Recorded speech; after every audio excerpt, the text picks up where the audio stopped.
Right. Now we can continue. Okay.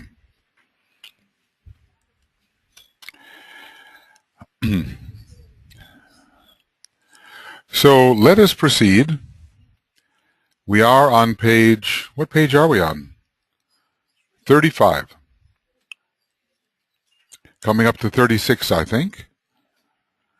He's been explaining about invocation and evocation. And he's given the clearest explanation yet of what it really is. When, therefore, your life is fundamentally invocative, then there will come the evocation of the will. So we don't make the will happen, we call for it through our willingness and through our alignment, through our projection, which is an act of invocation. It is only truly invocative when personality and soul are fused and functioning as a consciously blended and focused unit. So what's he saying then about the descent of the will? If the will can only be evoked when we are living the truly invocative life, and our invocative life requires that personality and soul be fused and functioning as a consciously blended and focused unit, then when can we evoke the will? See, when is there sufficient soul infusion for that to occur? It's not going to be early in the game, is it? No. I would just say, around the 3rd degree and to the 4th degree, it might be possible to begin to really evoke what he calls the will. But from a certain point of view, from the 2nd degree onward, there's a battle between Vulcan and Mars. And Vulcan is attempting to impose the spiritual will and does, to a certain extent, prevail over desire. So the will curriculum is coming in a way, from the 2nd degree. I'm going to, move quickly here, and we may not have so much time at the end to talk about what we learned. Good, because we didn't really learn anything. Okay. Have to go through that ritual, but it does fix something in your mind. The next point which I seek to make is that these formulas of approach or rules deal with the unfoldment of group consciousness. This is the whole theme of the Aquarian age, or the age of, as you said, the age of Aquarius Leo, the group and the individual, because it is only in group formation that, as yet, and that's an important qualifier, the Shambhala force of the will can be tapped. Maybe later, strong individuals might be able to tap it somewhat individually, but he's basically saying right now, we need group consciousness fed by the rules in order to invoke Shambhala force. It's such a huge center in a way, and we are such tiny little cells that in order to be something more than negligible, we need to gather together as souls. These rules are useless to the individual under the new initiatory dispensation. So the person who's trying to go forward just as an individual will not be able to benefit from the kind of things we are studying.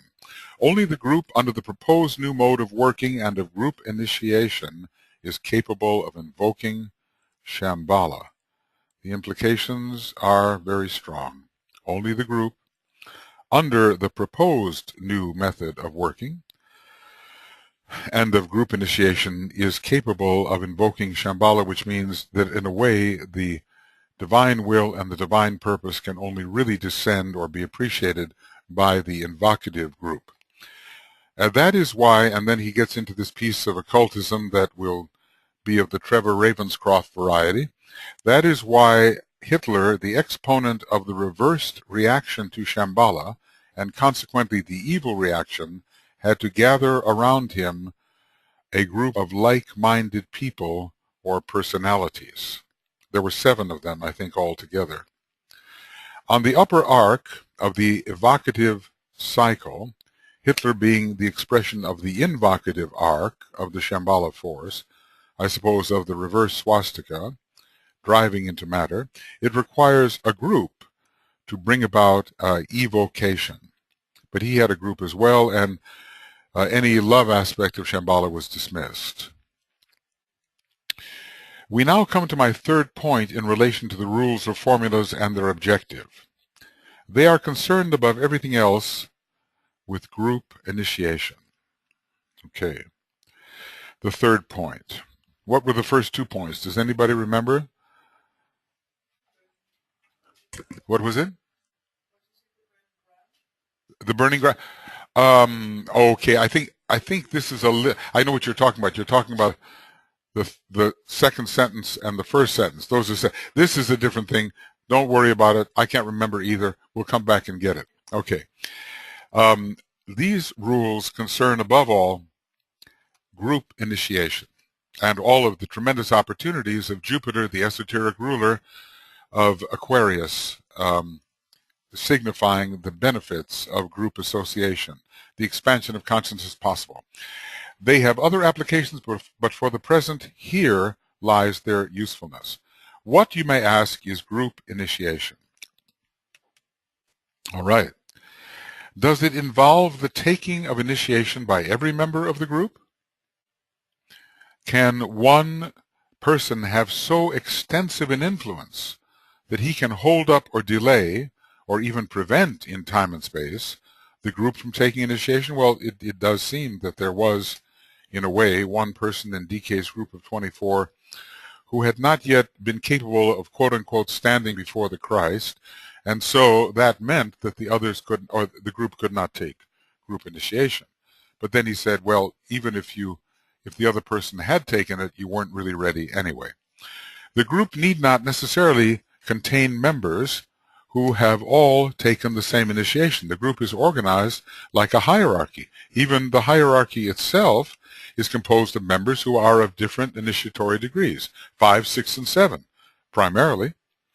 By this I mean that the necessary initiation of all the members simultaneously into the same group development is not required. The necessary initiation of all members into the same group, the same initiatory group, I assume that means. Let's look at this quickly. And I just want to make sure I can, same initiatory group, same level, is not required. Basically, what I'm endeavoring to say in these rules has relation to the third initiation, and here is the important point about it, the initiation of the integrated personality. The Ajna Center is a great center of integration, and it pulls all things together at that time. It's ruled by the fifth ray, but also by the integrating fourth ray, even at that time. Mercury is very powerful at the Ajna Center also. Everything I'm saying about these rules has relation to the third initiation. They necessarily, however, and this is for our encouragement, have a correspondence to the second initiation and are consequently of more general interest, for it is that third initiation, which faces so many aspirants today. And that was the case with the people in his groups, DK's groups, and that is the demonstration of the control of the formidable astral nature. And that is a little epitome of what the second initiation is, and it has a correspondence to the second initiation. We could try to work out what is the correspondence, but it probably would be different in each case. Suffice it to say, it's not out of the question that we study these things. There is enough of a reflection, so even though we are not making application as a group to the third degree or even to the second, we can benefit from the study. I would ask you to think much about this point which I have just made. Group initiation means, this we take in, and just make sure that all is, yes, okay, it's all being done correctly. All right. Group initiation means that the bulk of the members are correctly oriented, that they are proposing to accept the discipline which will prepare them for the next great expansion of consciousness which lies before them, and that none of them can possibly be deviated from their purpose. Note that word with its first ray shambolic implications, no matter what is happening in their environment or their personal life. You need to reflect on this if you desire to make the needed progress. What do you think? Can we qualify? What do you think? Group initiation means that the bulk of the members are correctly oriented, okay, that they are proposing to accept the discipline which will prepare them for their next expansion of consciousness, and that none of them can possibly be deviated from their purpose. Note that word with its first ray or shambolic implications, no matter what is happening in their environment or their personal life. What do you think? Possible? Do you think you can be deviated? Just say no and you'll get tested. Okay. You might get tested too. Yeah. I think this is possible. You know, anything can befall you. Loss, house, job, relationship, health, all those nice astrological areas, you know. Many things can befall you. Do you treat that as the opportunity to be a little bit freer in some way, to go ahead? Or do you say, oh, no, I just couldn't possibly keep going because of all these things that are happening to me? You know, many people do that. I think I'm thinking about a lot of the people, you know, who have sort of outgrown the Bailey books and have moved on to other material of lesser worth. I consider that a deviation. You know, when you're presented with this kind of material, which is obviously has the stamp of the hierarchy and very high requirements, much disciplining called for, you say, well, I've outgrown that. That's just a cop-out, you know. That's just an excuse. It's a deviation as far as I'm concerned, which doesn't mean, depending on the ray, that you necessarily have to pursue initiation along this particular line. There's other ways to do it. In these short instructions, which aim only at a tentative indication, not even a full-fledged indication, note that phrase, kind of a conditional, trying to find out the best way to indicate what is happening.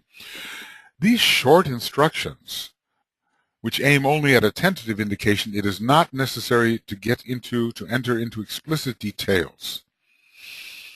We can draw our own conclusions, right?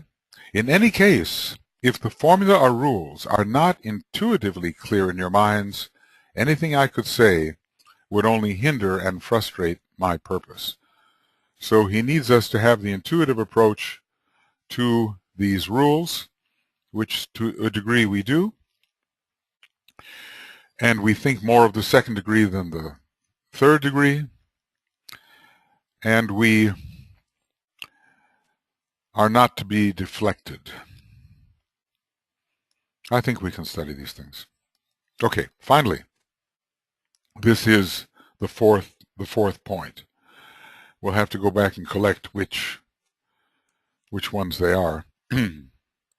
Finally, these formulas or rules are susceptible of three forms of application or interpretation, and I would have you remember this because you can thereby discover where your individual focus of attention is and if you are consequently functioning as an integrated personality. Because after all, the third initiation is the initiation of the integrated personality, right? Remember always that only an integrated personality can achieve the needed soul focus. So there's got to be a really good mind involved as well as the correct aspiration and right purification and discipline. This is a fundamental requirement, okay?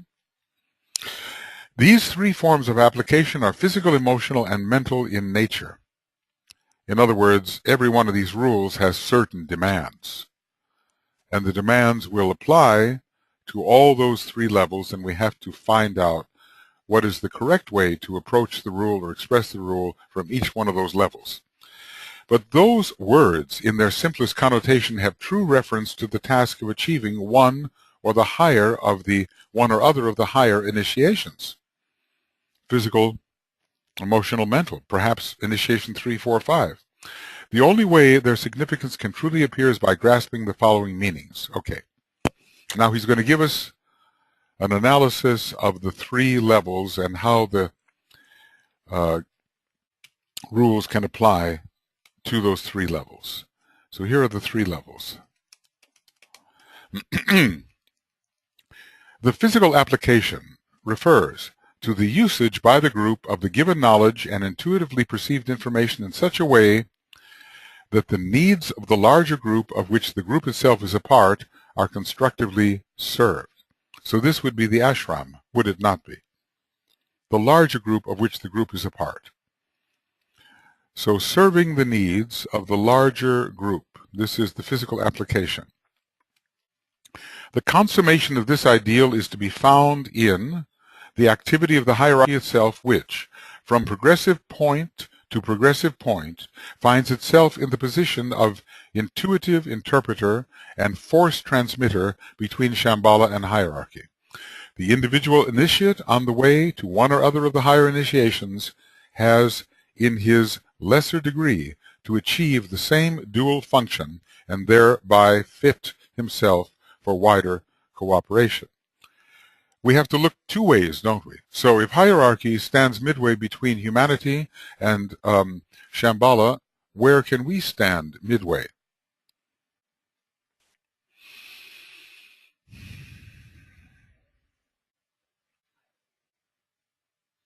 Between, well, okay, I see what you mean and I see why you say it, but of course, and it is true, but of course not with respect to the kind of things we are studying. Most of our pets wouldn't appreciate this yet, but they're on their way, and they will be human. It'll be a little bit in advance of them for a little while. The physical application refers to usage by the group of the given knowledge and intuitively perceived information in such a way that the needs of the larger group of which the, well, you know, in a way, we are involved with the new group of world server. We're involved in a lesser kind of duality. We stand, in an interesting way, between certain of the ashrams in hierarchy and the men and women of goodwill. If hierarchy stands like this, we are like this. See what I mean? Our span is lower and less wide, and hierarchies is much greater. Here's Shambhala, here's humanity. For us, we stand between an aspect of hierarchy and the men and women of goodwill. It is not our job to reach all of humanity with this information and so forth. It would not be appreciated, it's not needed, and he says it will be many, many years before the average individual can benefit in any way from occult information. Okay. Anyway, there is a physical application, so we can ponder on that. Physical application refers to the usage of the knowledge intuitively in such a way that the needs of the larger group, of which the group itself is a part, are constructively served. And to a certain extent, we should all be members of what group? In a larger sense. Well, that we are, and we can't avoid it. But I'm talking about the new group of world servers. As a matter of fact, the occultist esotericists should form a kind of center within the new group of world servers, which will be an illuminative nucleus within the new group of world servers. So we have a lot to give the aspirants of the world, the correctly oriented people of the world. But our job is not to reach everybody and create that reorientation. We can't do that. The next thing, number 2, these are not exactly what you would think when he says physical, emotional, mental, are they? They're a little different. Again, he says, if you think that the obvious is what I'm talking about, it's not the obvious. It's something else. The emotional application has definite reference to the world of meaning in a group sense. He's spiraling all this up. At present, well-meaning aspirants are satisfied if they are able to interpret their personality conditions, events, and happenings in terms of their real meaning. But that still remains an individual reaction. The aspirant who is seeking to comprehend these rules is more interested in seeing the situations which he contacts in terms of a world whole, and in searching for their meaning in terms of group significance. So we have to widen our point of view here about the meaning of these rules, and not just the individual interpretation, but the world meaning and the meaning for humanity as a whole. Remember what we said about decentralization. This serves to decentralize him and to convey into his consciousness some aspect of that larger whole, and this in its turn contributes to the expansion of consciousness of humanity as a whole. So this is what he means by the emotional meaning.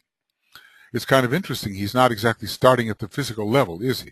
He's starting at the mental and then the soul level. Let's see what he has to say for the mental meaning. So, the world of meaning is really the world of the soul. And we have to think in larger terms. When we read these rules, we have to think of the larger groups which we may be a part, starting with our own group and expanding to the new group of world servers and to the men and women of goodwill. Let's look at the next one. There's much to ponder here, much to ponder. The mental application has to be grasped and considered in terms of the great light.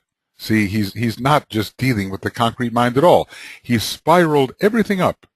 He's lifted physical, emotional, mental up a couple of notches just to begin with. The great light. It must be remembered that the mind is the organ of illumination. It depends on what it receives. Therefore, it might be asked, do the united mental processes of the group as a whole tend to throw light on human problems? Then we would be members of the seed groups and we would be solving things and so forth. How much does the light of the individual group member aid in the process? How much light do you, as an individual, register and therefore contribute to the greater light? Is the group light a dim flicker or a blazing sun? Okay, well, when we say the words, the second-ray word of power, I see the greatest light, obviously we are invoking the spiritual triad and even an aspect of the soul to illumine the mind.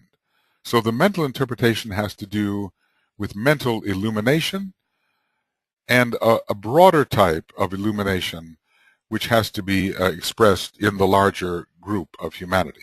So these are three methods of interpreting the rules, and each one of them we could stop right here and end the whole thing, and we could spend the rest of the time just on this. But I think, it's important for us to at least finish one rule completely. So I'm kind of trying to forge ahead here just a little, even though it may leave some things not quite fully explained. Does anybody have any questions or thoughts about these three methods of interpretation before we go on? We can just review them just shortly. So the first has to do with mediatorship, standing between and being an interpreter. So interpreter, that is intuitive interpreter. That's one of the important ideas. Intuitive interpreter between what hierarchy is giving and what some people need to hear. The second one is about the world of meaning. Everything has to be interpreted not individually, but in terms of the world whole. That is the key. Every one of these rules should tell us something about developments which should occur in terms of the world whole and in group significance. And then finally, the mental application has to be in terms of the light that can be shed on the world problem. This light coming not just from the concrete mind at all, but from soul levels and from levels that the Antakarana can access. Okay. Such are some of the implications lying behind the use of these familiar words. What does he mean by familiar words? The familiar words are physical, emotional, and mental. So remember what he said, it's not the obvious that counts. If it was obvious, everybody would know, just be a trite repetition of what you already know. He's already telling us there's much more to the picture than we realize. Okay, some of the implications lying behind these familiar words and the careful consideration of their meaning might bring about a definite expansion of consciousness. He is still teaching us in terms of expansion of consciousness. We are not yet moving onward into life, okay? But it will come about. This expansion normally follows certain clear and definite stages. So now he's telling us how we can expand our consciousness, okay? Here we go. Okay, expanding the consciousness, okay. Number one, a recognition of the goal. Let's just say this is how consciousness expands, okay? Okay. This is how consciousness expands. A recognition of the goal. This goal is often expressed under the word the door, right? The door of initiation, right? The gate, the door, giving you entrance into an area that you haven't been in yet before. A new dimension, a new experience, a new energy. A door permits entrance into some place larger than the area covered by the standing room of the would-be initiate. There he goes again. He's teaching us as if we were would-be initiates. This statement refers to the door of incarnation, where the descending jiva doesn't have experience yet, and we'll get more, through which the incarnating soul enters into life, limited and restricted from the angle of the soul, and the door of initiation admits into a larger room or sphere of extended expression. The two gates. What two signs rule these two doors? You don't say. You know. What two signs rule these two doors? Into life and out of life? All right. Good. Next. Your esoteric astrology has paid off. All right.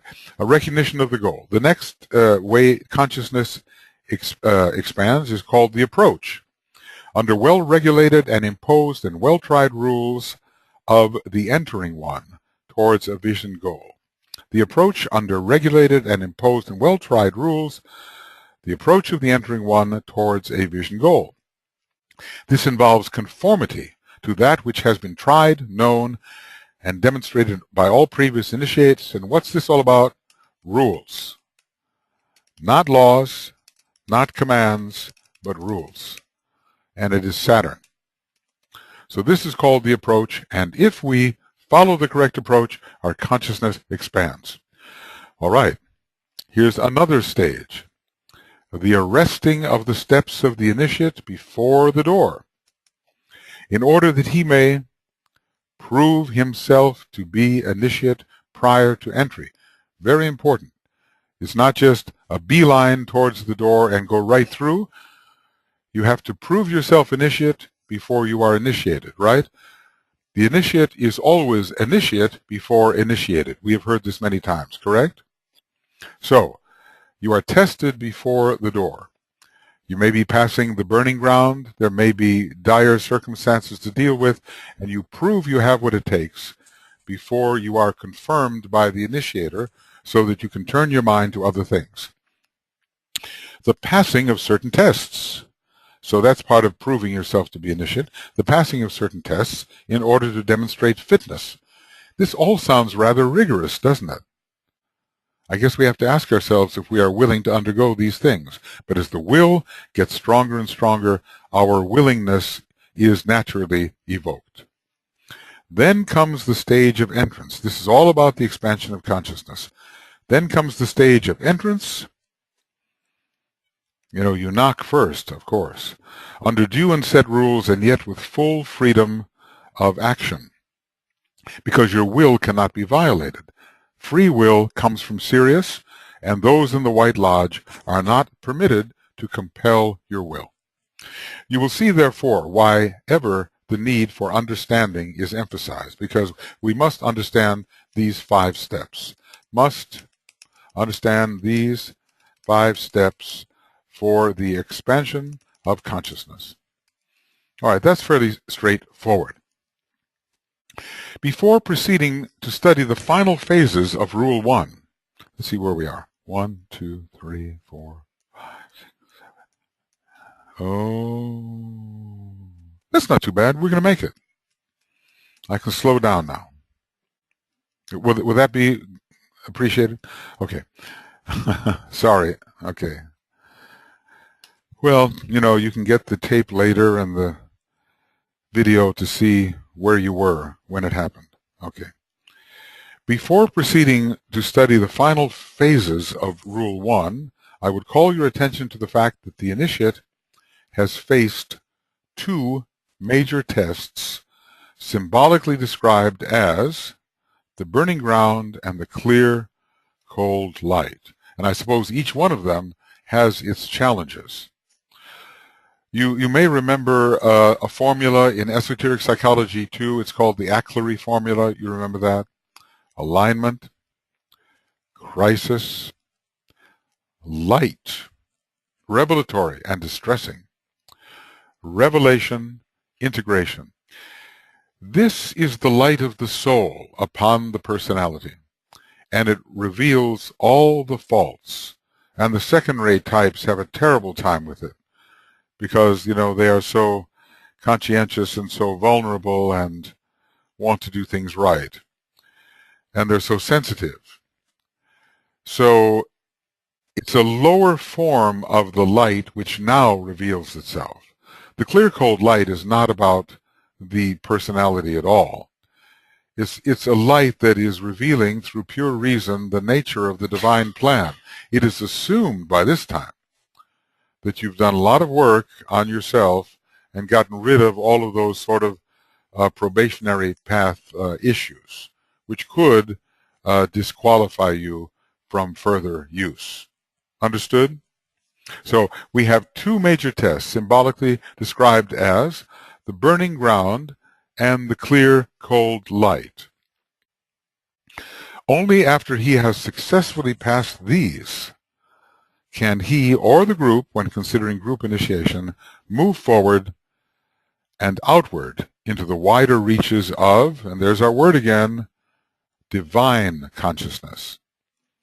Divine consciousness is always monadic consciousness, okay? So now, before we get into it, when you think of the burning ground and the clear, cold light, what do you think these tests entail? What do they involve? Burning ground and the clear, cold light. What do you think? Because we've been kind of studying them, so it's just kind of a redefinition and encapsulation of what they mean. Well, okay.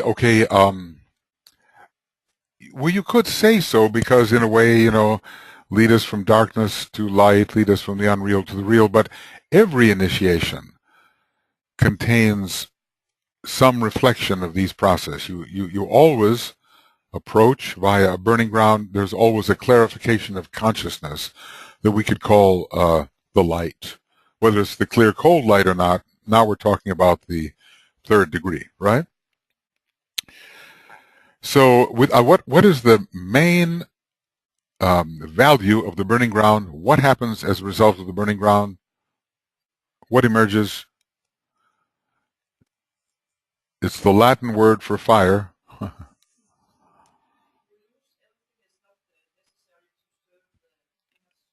the divestment of the individual of the non-essential and essentially a purification. That's what the burning ground is all about. And it leaves you in a way in your personal life that corresponds much more to the higher worlds than you were before the burning ground. Before the burning ground, we may have a lot of stuff in our nature that just doesn't correspond to the requirements of the higher world. After the burning ground, we are more congruent. Okay, and what about the clear, cold light, the test of the clear, cold light as far as we can understand? He'll say more, but let's just see what we think. What test could the clear, cold light present? Of course, in a way, it's obvious, so just jump into the obvious idea. Yes? It's about consciousness. It's about perception. It's about seeing yourself as you are and seeing the world as it is. It's about clarity of understanding of yourself in relation to the world. So it's a perception thing. It's a purification of perception. And the burning ground is a purification of your energy system. And with the result of the purification of consciousness too. So it's an elevation of perception. Let's just say the test of the clear cold light, if you pass it, it means a perception is elevated. And the burning ground is, well, it's many things, but the energy system is freer and more congruent with the higher energies. Okay, so let's see what DK says about this. And then, only after we pass these tests can we move towards divine consciousness. How do you feel about being tested so much? In school, a lot of people don't like tests. And they especially hate what you call a pop quiz. You know what a pop quiz is? It means when your teacher doesn't tell you there's going to be a test, and you come in and you get a pop quiz. Here it is. He popped it on you. Suddenly, you've got a test, and you're not prepared. But life is like that too, isn't it? At any moment, the test may come, and are you prepared or not prepared? So only if we pass these tests, because a lot of people don't want to be tested. They really don't. Who are you to test me? I mean, whenever you get an attitude like that, they like their personality pretty much the way it is. But this is the rule. Saturn is working all the time, and whatever you think you have is tested so you can prove to yourself and maybe others that indeed you do have it. And that's the way it is. It's not an easy way. Look, not everybody is going along the path of initiation. He does say that a large bulk of humanity will more or less ascend together towards ever higher states of refinement and consciousness the long, slow way. More or less like we call a switchback trail up a mountain, how it goes, or a long spiral. And some people are walking in this way, so they keep on intersecting the path that the others are taking in the long, slow spiral. So it looks like we're all kind of spiritual mountain climbers in a way here, and we're trying to take the harder path without just saying, take it easy, we'll get there. Okay. These tests are applied when the soul grips the personality. Now right there, what planet is involved with the soul gripping the personality? Planet? Any ideas? Yes. Right. I thought that hint of a V might be enough. Could have been Venus too, right? Okay. These tests are applied when the soul grips the personality and the fire of divine love destroys the loves and the desires of the integrated personality. Love is destructive in this sense. Divine love, coming from the Buddhic plane and monadically, is destructive of lesser loves. How do you feel about lesser loves being destroyed in this process? Is that okay? It's okay? Because in a way you never lose anything anyway, right? It's just seen in a different light. As a matter of fact, probably the love increases, actually, doesn't it? Probably. So two factors tend to bring this about. These testing and destruction. The slow moving forward of the innate consciousness into greater control. And, now this is interesting because the initiate consciousness is what you already are on the inner planes in a way. And the steady development of the fiery aspiration to which Patanjali makes reference. Have you ever been of the opinion that fiery aspiration is just for aspirants? Or do you not think that? You know what I mean? Well, fiery aspiration is for those who are only aspirants, but a real disciple doesn't have fiery aspiration. We don't believe that, do we? No, because Master Moria tells us, and he's writing for everybody, he says, he keeps on saying, Apply fiery aspiration. Strive fierily. He says, almost, every book, it's there. Apply the fire. He says aspiration, DK says aspiration is the scientific method of elevation. It's not just emotional attitude at all. It is a major fire of transmutation. Aspiration and transmutation, the improvement of matter, they go together. The aspiring one is burning in such a way that the quality of matter that he's dealing with is improving, elevating vibratorily. So what do we have here? The innate conscience, not innate consciousness, but the slowly moving forward of the innate conscience. I didn't even see that word. What is conscience? We have a name in that in Masonry sometimes called the inner monitor. It tells you when you're on track and off track. The inner monitor is like the voice of conscience, which is the voice of the soul, right? So the slow moving forward of the innate conscience or perspective of the soul into control, so you don't do things that are wrong. And so that's from above, and from below, strive fierily. So that's how these we get into position to pass these tests. These two factors, when brought into living activity, really vitalized, bring the disciple into the center of the burning ground. Ooh, that's nice. Which separates the angel of the presence from the dweller on the threshold. We more and more identify with what we essentially are, identified with and as the angel instead of what we thought we were. See, the lower ego is what you thought you were. The true identity is what you know yourself to be. More an angel than an object in the lower worlds.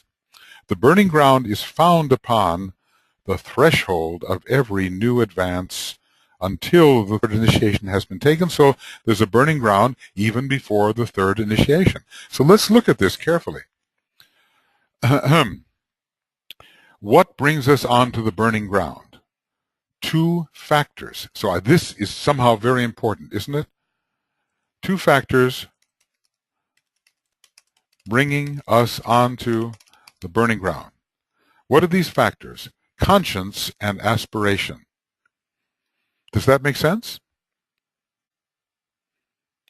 The inner knower is getting more and more in control and is holding you to a certain type of stance, behavior. Like you were saying earlier, Ella, you stand. Okay, something in you is holding you there. That's creating attention. And meanwhile, there's a lot of things you don't do anymore. Meanwhile, you're striving towards things that have not been achieved. And this will ignite the burning ground, which will destroy the hindrances by separating the dweller and the angel. I think that's very interesting, how burning grounds separate the dweller and the angel. I think very illuminating somehow. Burning grounds separate the dweller, that's divine will, no good, and the angel. I'm going to just make this right. Okay. Think about that. Maybe some of us don't know what part of us is truly the angel, what part of us is truly the dweller. On the burning ground, we get a clearer vision of the pairs of opposites, don't we? Until finally they really face each other, and we know that in a way, just like Arjuna, we are involved with both of them, but we put the weight of our will upon the side of the angel. Because Krishna says you have to choose. And then we do choose, even though we are familiar with both, and they're both part of our families. You know the story of Kurukshetra? The battle was between aspects of the same family. And so thus it is in every human being. Okay. So, what ignites the burning ground? Conscience becomes stronger and aspiration becomes fierier. The will to move forward and the refusal to do certain things and the determination to hold a certain position according to conscience, regardless of what happens around you, this is going to create a burning ground which exists before every one of the initiations, especially the first three. There's always tests before initiation. They may not be called a burning ground, but elsewhere DK says, Uranus, the final burning ground. What's final? Is it the third degree? I think it's even more, frankly. So this is very interesting, very important paragraph. Yes, please, go ahead.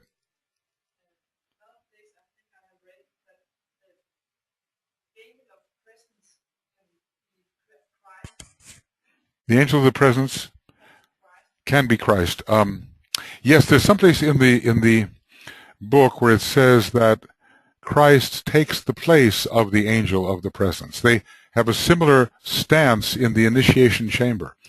There's some descriptions here about where the angel of the presence stands during your initiation. And then it is said, and in this initiation, Christ is the angel of the presence, or takes the place of the angel of the presence, something of that nature.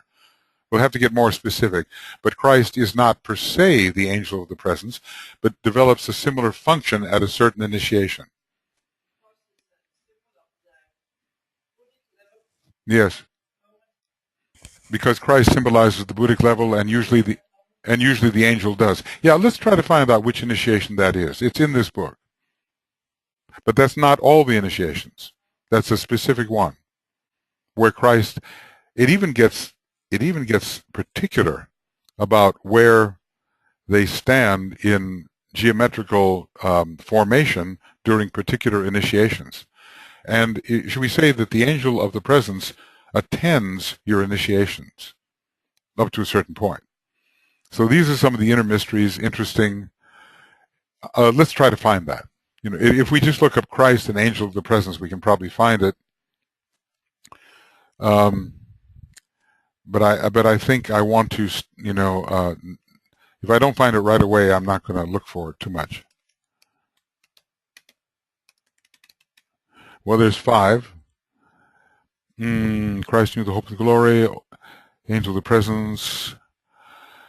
Oh, the angels come to earth, advanced man, and the angel stands expectant, absorbed in the presence, absorbed the dweller. No.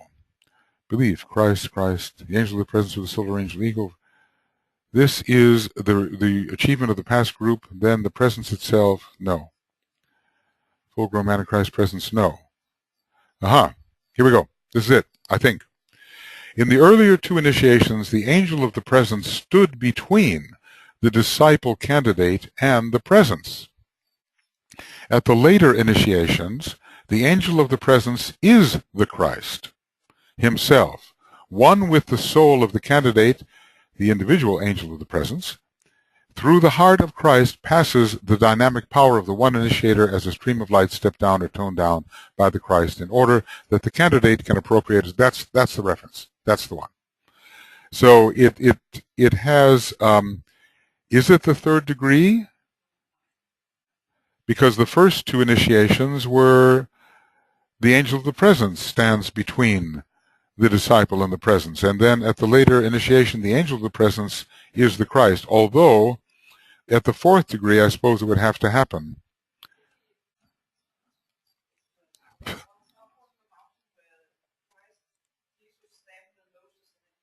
Okay, well that's the 3rd degree. That's the transfiguration. Yes, Moses and, you know, Elijah and Moses are both there. Basically, I think, you know who that is? I think that what happened is that Master Moria was there and John the Baptist was there. John the Baptist is a later incarnation of Elijah. Master Moria is a later incarnation of Moses. At least I speculate. And a certain Russell M. You know, very interesting. The kind of interesting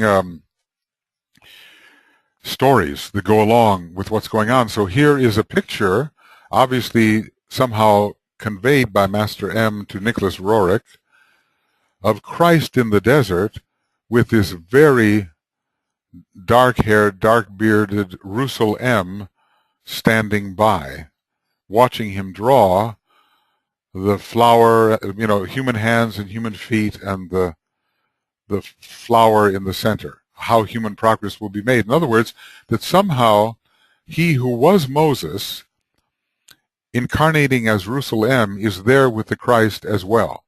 So when they appear on the Mountain of Transfiguration, we have actually people who were those historical figures. There's something to be investigated there, because the representation of those historical figures were, in a way, with the Christ. Now, of course, John the Baptist, I believe, was he executed before the crucifixion? How much before?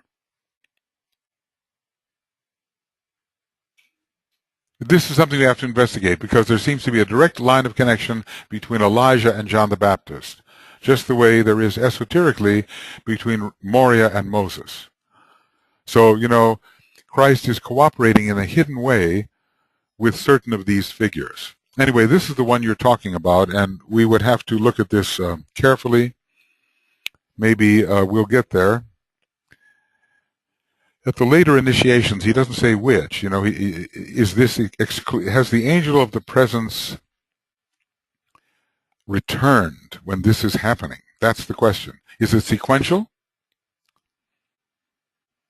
The star has shone forth, veiling and standing between him and the Lord of the worlds, is seen simply as the entry of door. These dualities.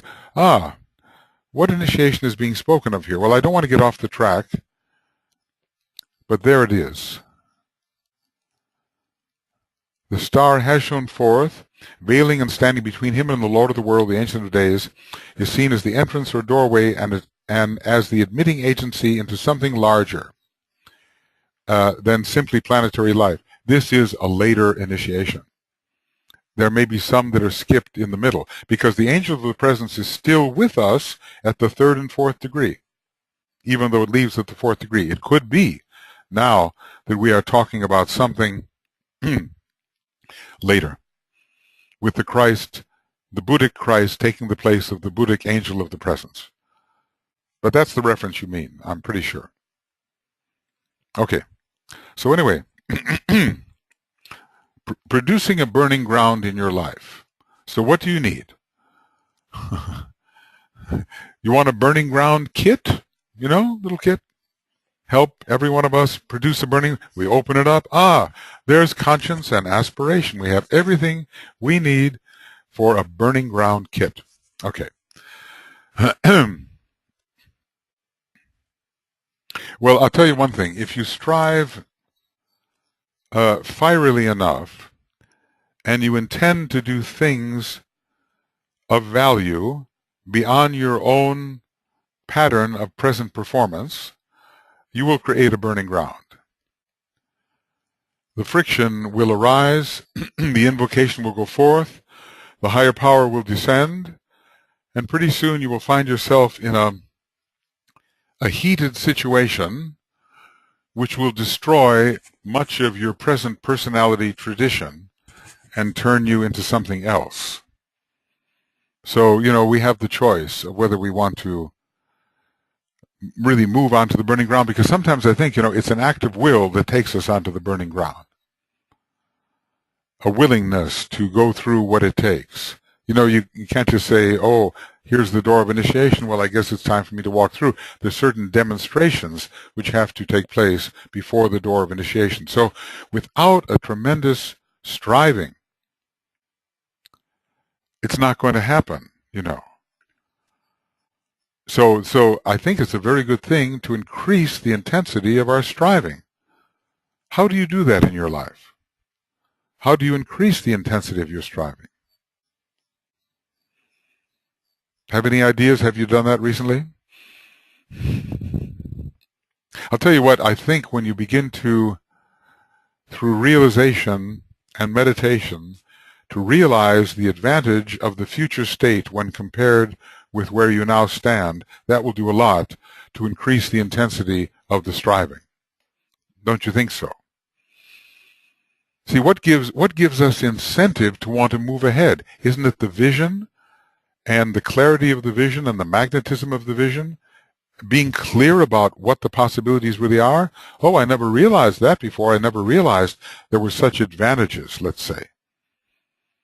that this was such a glorious possibility. So we have to be clear about the value of the future state. See, right now, for many of us, it's like a veil. We don't even know what the future state could be. But when we start to look at it and say, wow, look at that, then inside you starts this fiery aspiration. And then you begin to do whatever you have to do it. Then you create your own burning ground. I'll let you know I have about umpteen fire signs in my chart at the moment, just perfect for a burning ground. And if it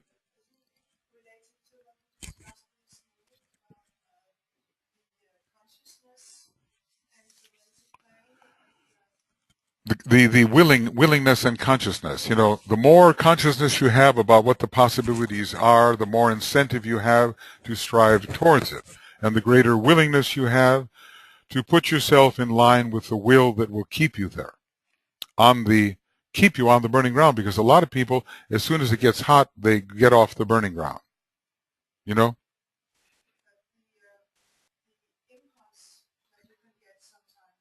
The what? Impulse. Well, the impulse, of course, is going to come from our higher life, but, many a good impulse goes wasted because we don't have the holding power to sustain what it indicates. So many of us, the old saying, the spirit is willing, but the flesh is weak. So we get a nice impulse, oh, that's good, and we start something, but then we don't hold to it. We don't stay there. The old saying, if you can't stand the heat, get out of the kitchen. The kitchen is the place of transformation, in a way. Anyway, we see here what creates a burning ground. We've discussed a little bit in the morning about what creates a burning ground. And we are told to make our own crises, which is like rubbing two sticks together, cross currents. So we have the choice of making progress or just going along. What does he say? A futile meandering down the years. You remember that horrible statement, right? He says it's better to do something and die than just in a futile way meander down the years doing what you want to do. Remember that quotation? Do you?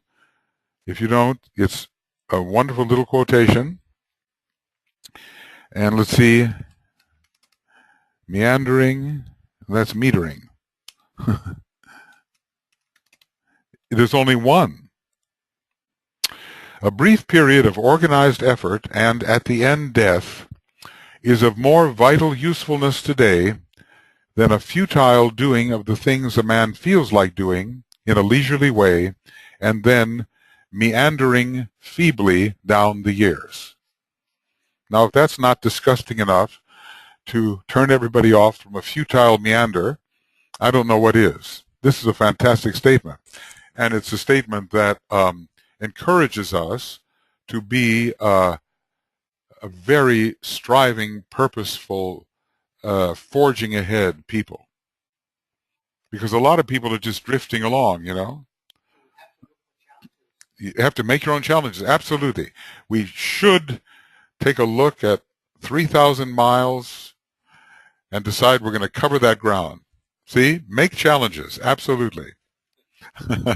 In other words, look, when you select to bicycle across the United States, that's a challenge. That's a big challenge. You didn't back out. You were wise. You were saving your energy for more spiritual, higher attainments.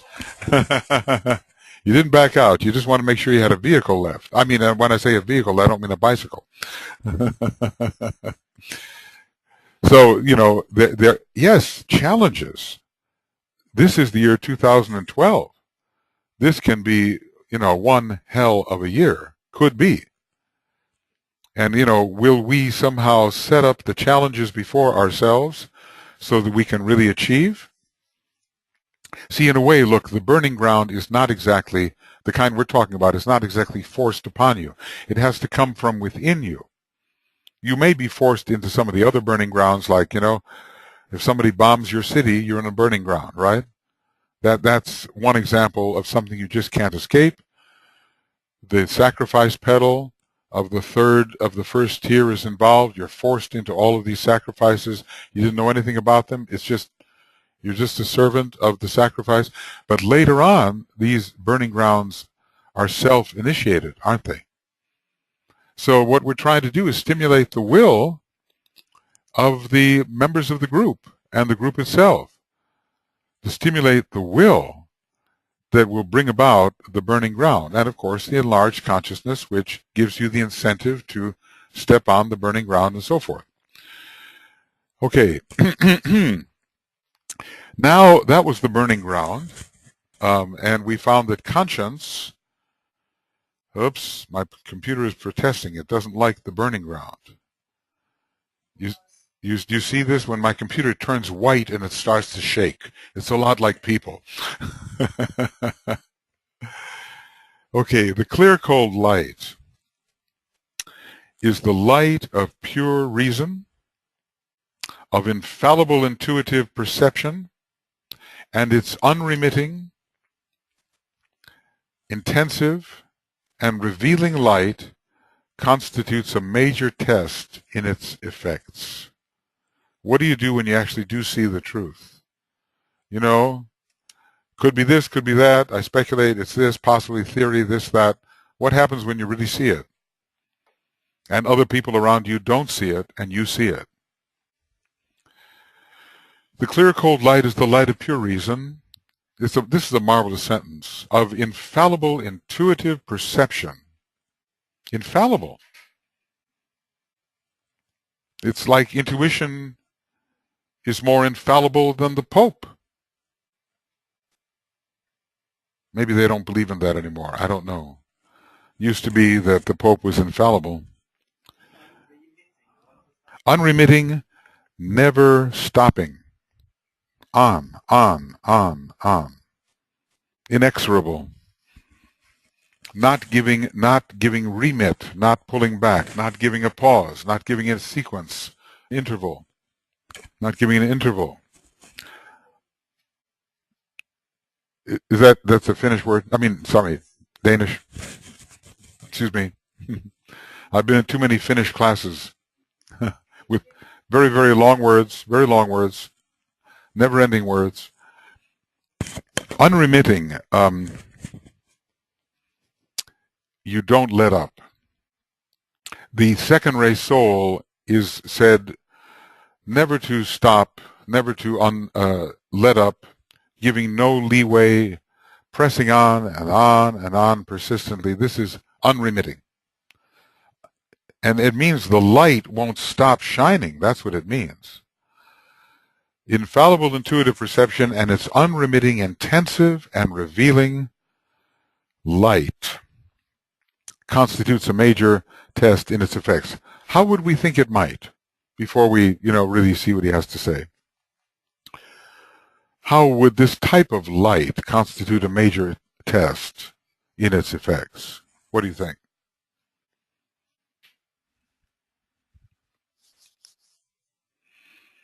What happens if just even, sometimes, oh my gosh, that light is hurting my eyes. Will you please turn it off, But what if the light doesn't turn off? What if the light is always shining, revealing the glaring truth to you in a way that you cannot deny? Is that an incentive to action, an incentive to change? That type of revelation, that type of realization? Or can we just keep being the way we are when this unremitting, intensive, revealing light keeps shining?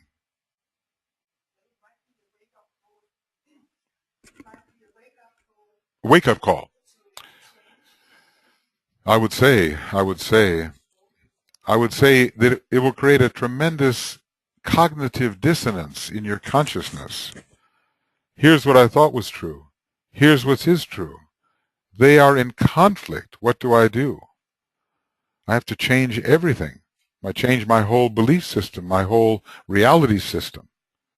That's what happened to St. Paul, isn't it? He got blinded by the light for 3 days. He was on his horse. He fell off his horse. He was going to Damascus. He was going to get those Christians or whatever he was doing. And all of a sudden, he hears a voice. It's the voice of the Christ. Saul, Saul, why persecuteth thou me? And then it's followed by the blinding light.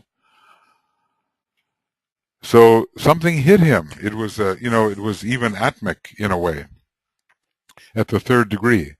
And he couldn't live the way he lived anymore because now he knew something that intuition infallibly revealed. It's one thing when you say, oh, it might be like this, it might be that. That's a good theory, etc., etc. And it's another thing when you see it in such a way that you cannot deny. Then what? That's a real wake-up call. Worst thing. You can't escape it. And you know exactly that's the right thing. Yeah, so there's a certain inevitability about it. He talks about terror and inevitability of the spiritual path. So you're just not going to be able to evade the testimony of the true great light, the true intuition, right? So, there's a part of our nature, when we hear about these things, we want to shrink back. It's the lunar part of our nature. It doesn't want to be exposed to too much light, too much energy. It's the elemental part. And the other part, our spirit part, wants to keep driving forward. We all have that struggle because we are man. We are the human being, composed of the lower unconscious lives and also composed of highly conscious lives, like the solar angel. Yes.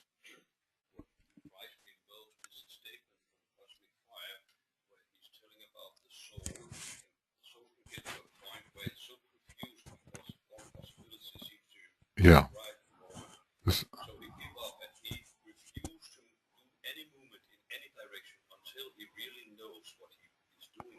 okay, that sounds like a very fifth ray thing. So the soul can get confused by all the circumstantial thing, and so he stands. He takes a stand and he refuses to move. Hmm?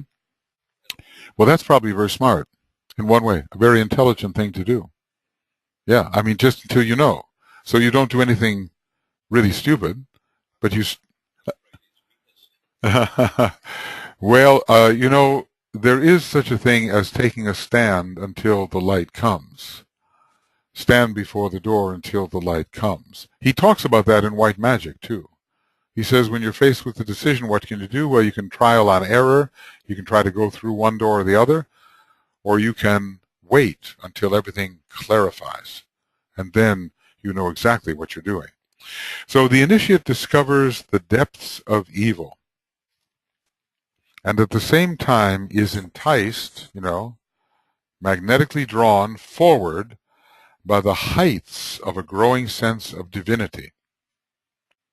Now, I wondered, I used to interpret this as the initiate discovers the depths of evil in the world, but also in himself. After all, he is the world, isn't he?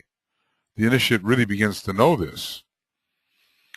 So the extremes are revealed. There's a story of Swami Vivekananda taking the fourth degree or something like that. He goes into the ice cave that is dedicated to Shiva, and he comes out with the realization about good and evil and how both of them are absolutely necessary. It's a beautiful description of how he's no longer just saying only the good, but he sees how the contrasts, fourth degree and fourth ray, how the contrasts are all working towards the good.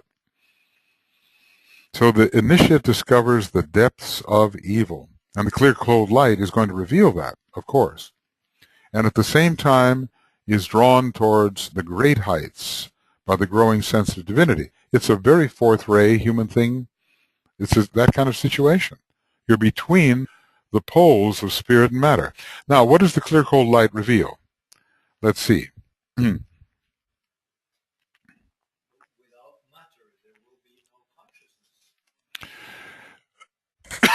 That is an interesting statement. Without matter, there will be no consciousness. And then we will really have to define what matter is. Because there's certainly, this can take us somewhere. There's certainly consciousness without lower matter. That's for sure. Because all these beings that, don't descend any lower than the Buddhic plane or like that, they have consciousness, but they have no contact with lower matter whatsoever. But then what is matter?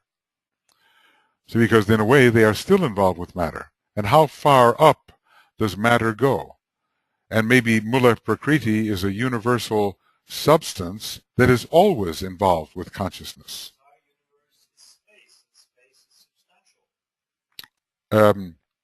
Yes, here we would go, very carefully defining our terms. Whether the entire universe is space, what it means that space is substantial. I'm tempted, but I think that instead we'll just get into omnipresence.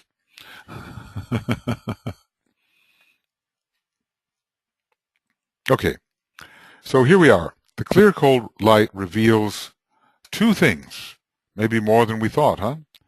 The omnipresence of God through nature, the one in the many, and therefore throughout the entire personality life of the initiate or of the initiate group. The omnipresence of God through nature and through every possible form through the personality life. In other words, the presence, if you will. The presence is revealed. He says omnipresence, but okay, presence. The scales fall from the eyes. Interesting thing about scales, you can kind of see through them, and yet they prevent sight of certain things. Do serpents have scales on their eyes? Snakes? When they do this molting thing, is it also the eye that has the extra sort of translucent layer? This is a piece of fifth ray information which we probably have to detect somehow. Okay, but this is different. The scale is a tiny.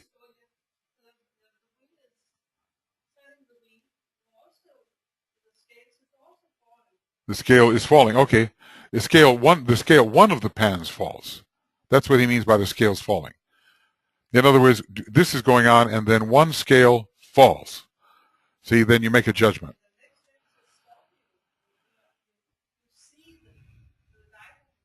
You see the light of day. When the scales are falling and the scales fall from your eyes, both. See, the whole idea of scales and veils is a very interesting idea because, look, I'm not blind. I see everything there is to see before me, right? And then all of a sudden you see more. What happened? Was that there all the time? Was that revelation there all the time? I didn't see it, but I thought I saw everything. What happened? Some subtle layer of energy, or force, which was preventing further sensitivity, has disappeared. And that's what I think it means in this sense, by the scales falling from the eyes. See, there's actually some animal, it may be the serpent, that actually does have scales over the eyes which fall away, revealing more, especially since the serpent is the symbol of wisdom. Now, we are veiled from all kinds of things. We're seeing the tiniest part of the universe, and the rest of the universe is in there, out there. What's preventing us from seeing that? There are these barriers.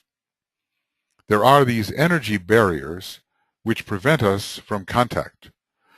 Even the door of initiation is such a barrier. We've heard of the etheric web, right?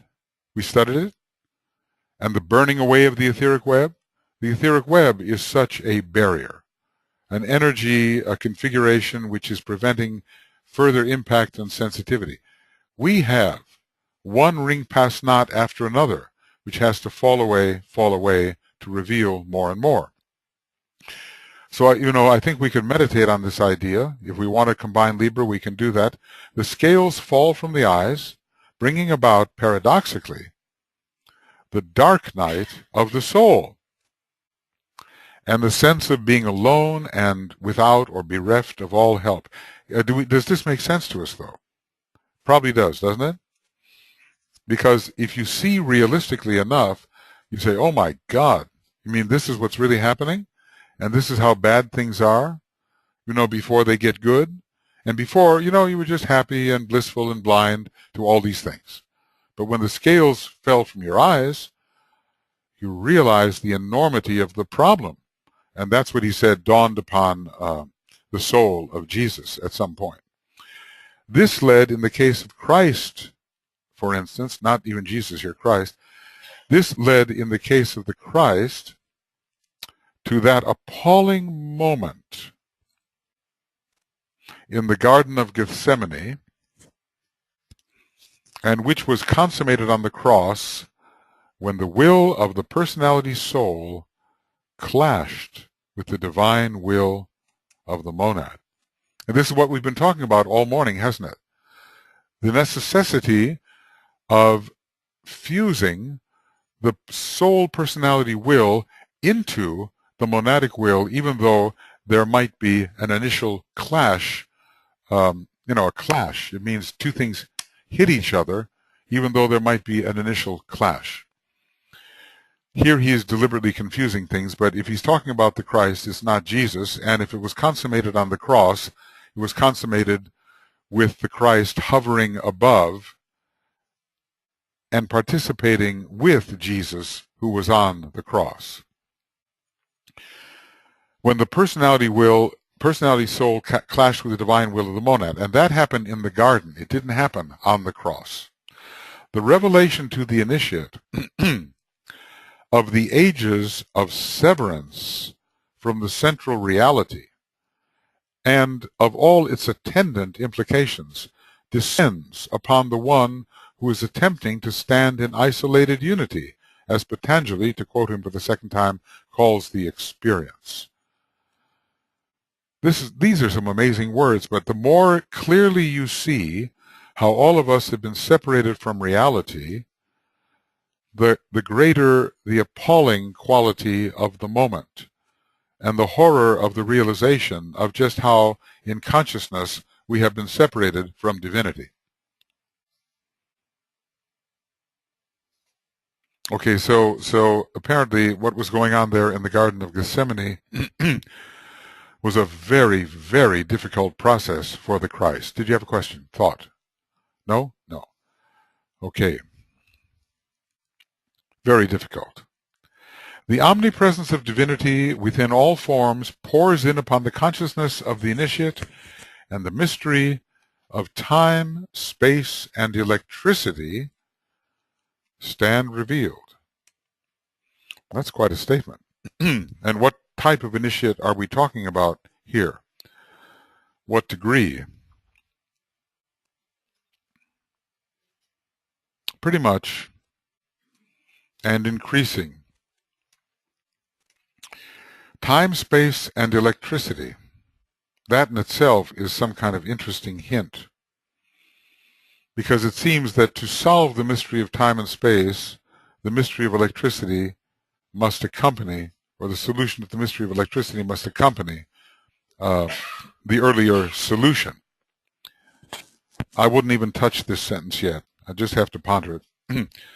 The major effect of this revelation prior to the third initiation is to bring to the disciple a realization of the great heresy of separateness. What's the third veil of Maya called? Third veil of Maya? The veil of impulsion, the veil of distortion, the veil of what?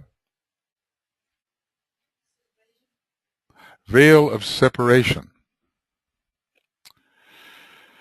So before the second degree, or third degree, when identification is beginning to be in the consciousness, it brings the realization to the disciple that there's a terrible mistake going on in human consciousness, which is the one and only great heresy, which means incorrect thought, misleading thought, and it is that there is separateness in the world, and there isn't. So the great heresy of separateness is realized, as it focuses in him, the separated, fully conscious individual, aware of his past, conscious now of his ray, perhaps even monadic ray, and its conditioning power, focused in his own aspiration, and yet part of the great whole of nature. So all of us, I think he's saying, as we approach the third degree, are going to come into full realization of the great heresy of separateness. Okay, this is the clear cold light is revealing omnipresence. If you're working on getting the feeling and the realization of omnipresence, you're probably using the clear cold light in some way. From that moment onward, he knows that divinity is all there is. And this he learns through the revelation of the inherent separativeness of form life. Through the processes of the dark night of the soul, and its culminate in the dark night of the soul, remember, what is it he's saying? It's the revelation of ages of separateness, apparent separateness, let's call it separateness, separateness from the central reality.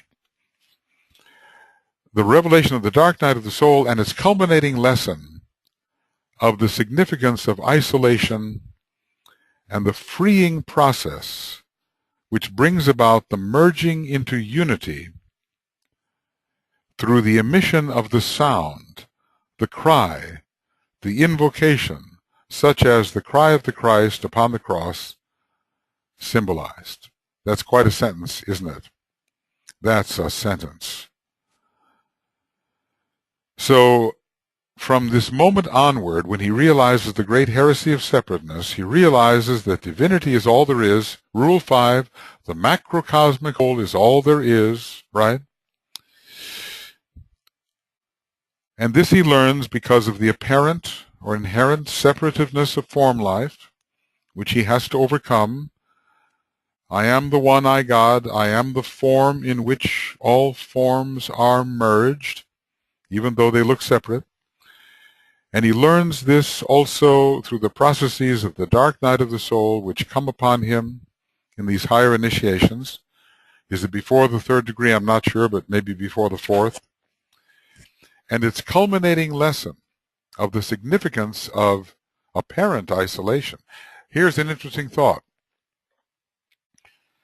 The sense of isolation descends upon the fourth ray soul in the techniques of integration. The word goes forth from soul to form. Both sides are one. There is no war, no difference, and no isolation.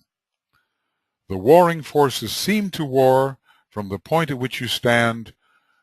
Move on apace. See clearly with the opened eye of inner vision, and you will find not two but one, not war but peace, not isolation, but a heart which rests upon the center. Thus shall the beauty of the Lord shine forth. The hour is now. So this isolation thing is this fourth ray realization, fourth ray, fourth initiation. We're right there. The sense of isolation descending upon the fourth degree initiate. I think we just switched initiations here. I think it is the fourth degree. The culminating significance of isolation coming under Vulcan, and Vulcan, don't forget, is not just a first-ray planet. It's very likely a fourth-ray planet as well on a higher turn of the spiral, monadically. And its culminating lesson of the significance of isolation and the freeing process which brings about the merging into unity through the emission of a sound, a cry for some higher energy, an invocation, such as the cry of Christ upon the cross, and I think here it's really Jesus upon the cross. Now, this is interesting. His exact words have not been transmitted to us. So I suppose the Tibetan read the record and understood what the exact words of Jesus were. And listen to this. This is amazing because it has to do with the process of freeing yourself from the sense of isolation and merging into the divine unity. These cries, as they go forth, they vary with each ray. There's 7 cries from the cross at the 4th initiation, and they go forth as a sound. This is very occult material. But they all bring about the recognition of divine merging, in which all separating veils are rent from the top to the bottom, as the New Testament expresses it, and veils and scales are the same. We have all these veils we don't see. We have these scales we don't see.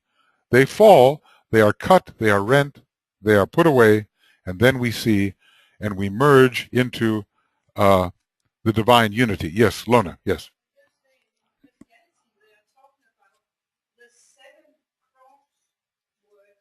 Seven stations of the cross? Words. 7 cross words. The 7, right, the 7 utterances of Jesus from the cross. The last words of Christ. Yes. Yes, and the last one is probably "it is finished." Yes, there's music on this, you know. I forget who's written it, maybe more than one, but there is an oratorio called the 7 last words of Christ. Well, of course, we are looking not for the symbolic understanding of these things. We're looking for the technical ray utterance from the cross. Now, wouldn't it be nice if Master DK gives us these 7 words next time? Well, because so many of us in just a few years will be ready for the 4th initiation. He should, don't you think? Okay. The occultism that Master DK has packed in for us, the knowledge, even though it's love and will that are important, the knowledge that he has conveyed, I just sometimes have to sit back and I'm astonished at what he has given. Okay, now the clear cold light revealed omnipresence, right? That was the first thing. And that's God everywhere. In all things, in the personality, in all things, the presence, the omnipresence of the presence, you might say. That's what the clear cold light is revealing. So if you find yourself working on what is the presence, making the presence real in your life, I think, you're working with an aspect of the clear cold light. Now, the next thing revealed, yes.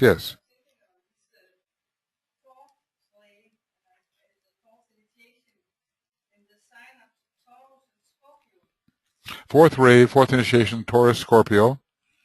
Yes.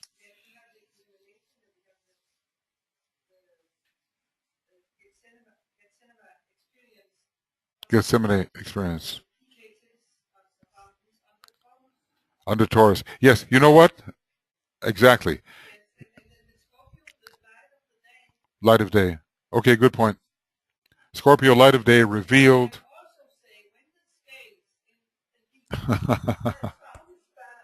Yeah.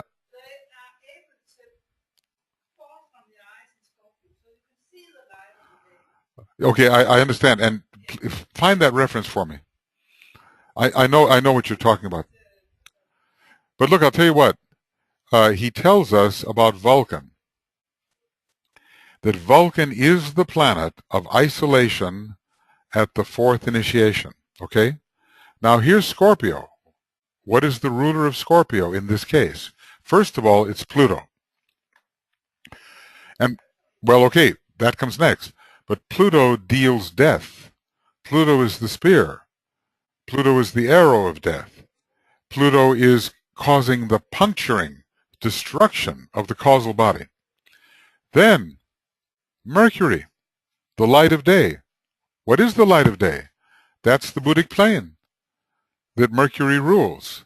So it's a good, to put those ideas together, Taurus, Scorpio, Vulcan, Mercury, Buddhic plane, light of day, 4th initiation, That's what I would call kind of a pure reason complex of thoughts. Well, I guess there's never a stronger opportunity, there never has been, than what's being offered now. There's a tremendous acceleration. So somehow it's not business as usual, and we should realize, even though we're living our little lives in the way we're living them, that we have an opportunity here that is just unparalleled if we know how to seize the opportunity. That's the thing. And I'm sure DK is telling us, let nothing stop you from seizing this opportunity. He does sometimes exhort us, He says, nothing is worth not seizing that opportunity. In these days, even in these next 12, 13 years, this is the opportunity, the end of the period of the forerunner, of the era of the forerunner. So the next thing that the clear, cold light reveals is the omniscience of the divine whole.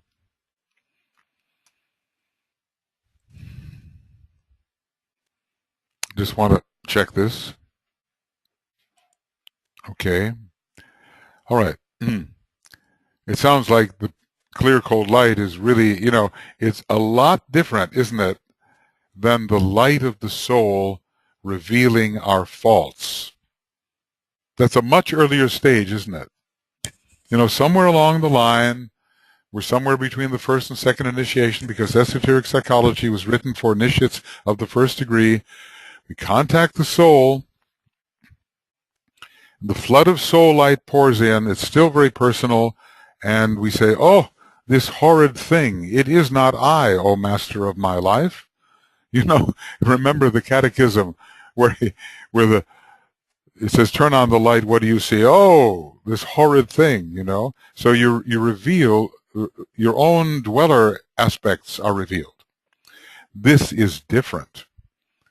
This clear, cold light is about the triad and about the big picture, and by the time you get to this place, all of those horrors of personality weakness have been mostly worked through, so, you are not blocked by them.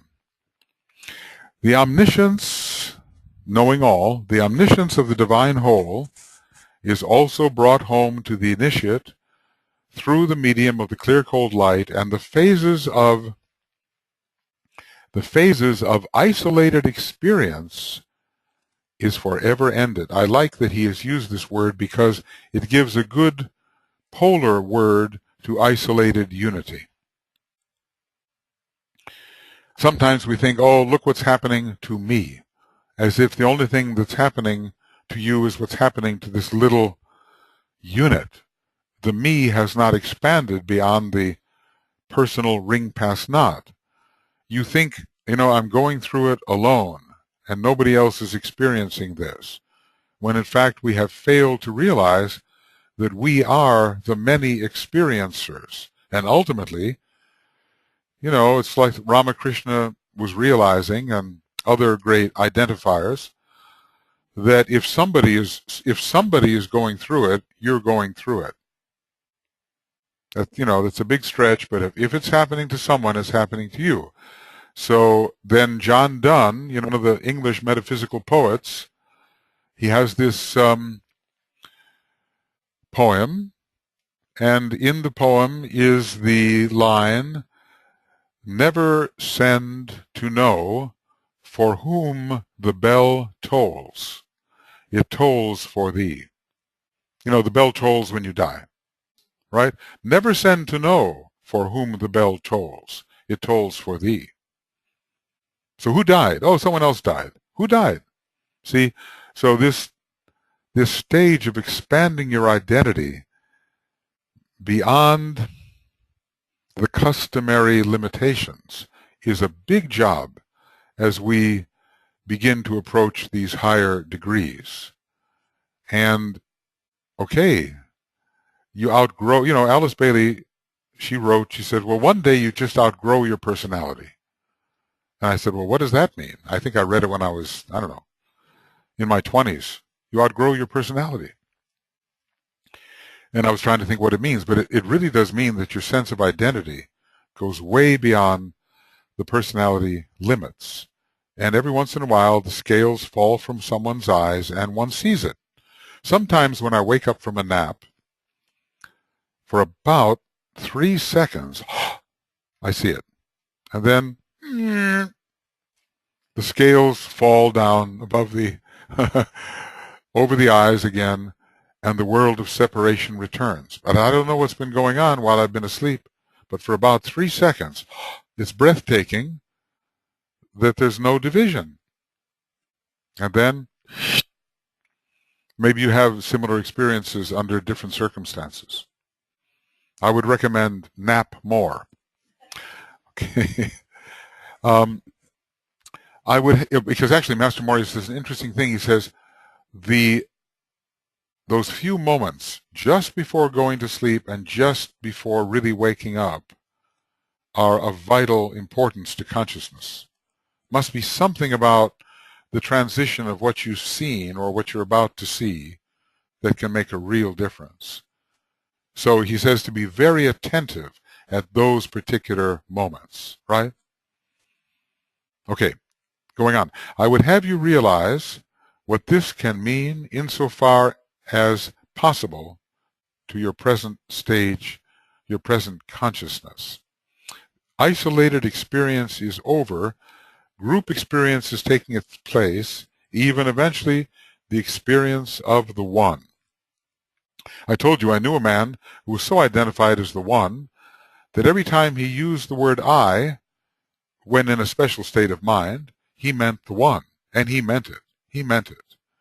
When he saw an injustice in the world, he said, "Oh, I will take care of that." You know, meaning, not some kind of ego inflation. It was just such an identification with the one being that has a self-balancing power in it that he actually lived as that. That was already an initiate state, and I recognized it, And later, as I began to read and think and ponder, I recognized it even more. I knew then what I just intuitively felt at the time.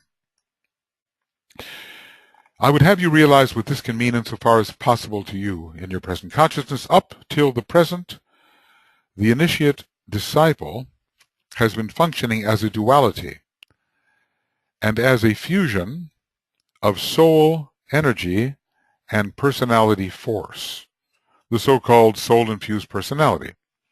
Now, these forms of life stand exposed to him for what they essentially are, and he knows that as directing agencies and as transitory gods, they no longer have any hold over him. Isn't this unusual language? Because what he's just done is he's called the personality and the soul by two names, directing agencies, so instruments for the direction of energy, and transitory gods, meaning transitory, it begins and it ends, it passes, and a god is a special being who has authority. These soul and personality as beings that direct energy, centralize energy, and are in authority as directors, that all goes, and the director becomes something different. A higher type of identification, a monad, a triad, something higher. He is being gradually, oh, I like this, look at this. He is being gradually translated into another divine aspect. Well, we have certain words. Transmutation, transformation, transfiguration, and here's the fourth word. Translation. It's happening at the fourth degree. You're being translated. The language that you are is being changed, and you're being put into another language that is fit for the higher worlds. Really interesting. He is being gradually translated into another divine aspect, taking with him all that he has received during the ages of close relation and identification with the third aspect, form, and the second aspect, consciousness. Okay, what happens at the fourth degree? Your permanent atoms blow up. Okay. Does that mean that everything in them is lost? No, right? A big suction occurs, and the triadal permanent atoms, which are far more permanent than the lesser ones, absorb, each of them, everything that you've had in your atomic triangle. I don't know exactly how it goes. I'm sure that the astral permanent atom, its contents go into the Buddhic, and I suspect that the physical permanent atom goes into the monastic, and I suspect that the mental unit, well, I can't be sure. It could be the other way. Anyway, there's an absorption. Could be that the physical permanent atom goes into the atomic. There is a reflective condition, because the mental unit is definitely connected with the monastic permanent atom. So things are either reflected, upon each other like this, or they stand above each other like correspondences. A triangle here corresponds to a triangle there, or we collapse the two triangles on each other. But we don't need to know the details for the moment. All we need to know is whatever you've been is absorbed. Okay? And I did a little research on this, and I discovered, as I felt it must be the case, that whatever is in the personality and the soul body does not go to the monad immediately. Its first stop is the triadal permanent atoms, and from thence the monad absorbs. So, there is a direct connection of the jewel in the lotus with the jewel which is the monad. There's a direct line, and you would think that the contents of the jewel might be abstracted directly into the monad, but I don't think it happens all at once. I'll have to do a little more research on that. So, anyway, you're being translated into the cosmic ethers, and you're taking with you all that you have received of form and of consciousness. However, what happens? A sense of being bereft, that means everything taken away from you, deserted and alone, descends upon you, and you realize that the control of form and soul must also disappear. In other words, the transitory gods, they go. They're no longer gods. You always worship a god. You say a god is permanent, a god is powerful. These go. Soul and personality, as we called soul and personality, go. So the control of form and soul must disappear. So this is some of that difficulty that descends upon the apparently isolated individual at the fourth initiation under Vulcan,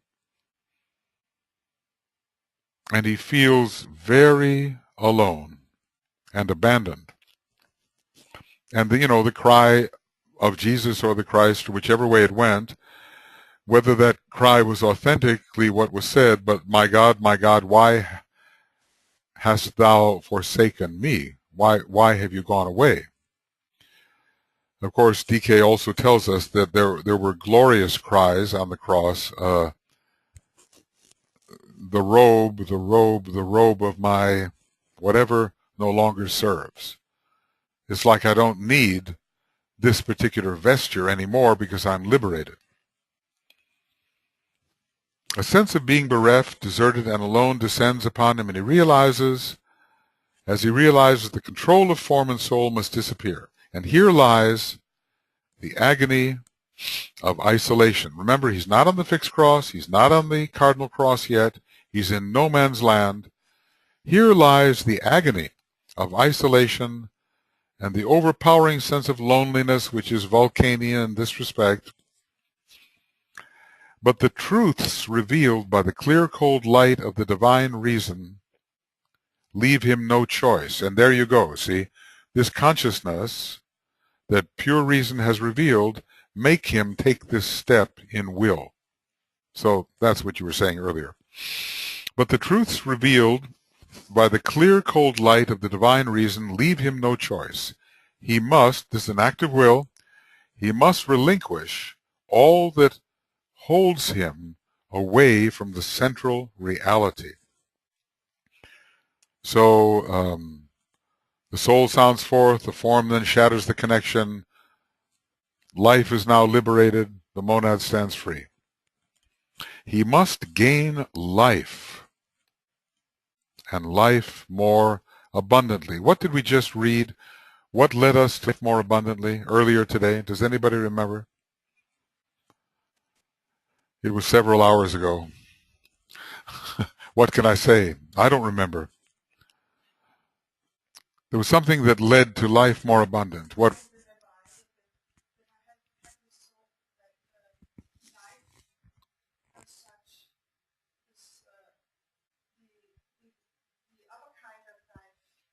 Yes. Yes. No. No. It's real life. Real life. It's the life of the solar logos. It's the life of the cosmic ethers, where true solar vitality and a solar principle exists. Somewhere here, I'll tell you what, I just feel the urge to search. Okay, this will be over in just a moment. Bear with the agony of this, please.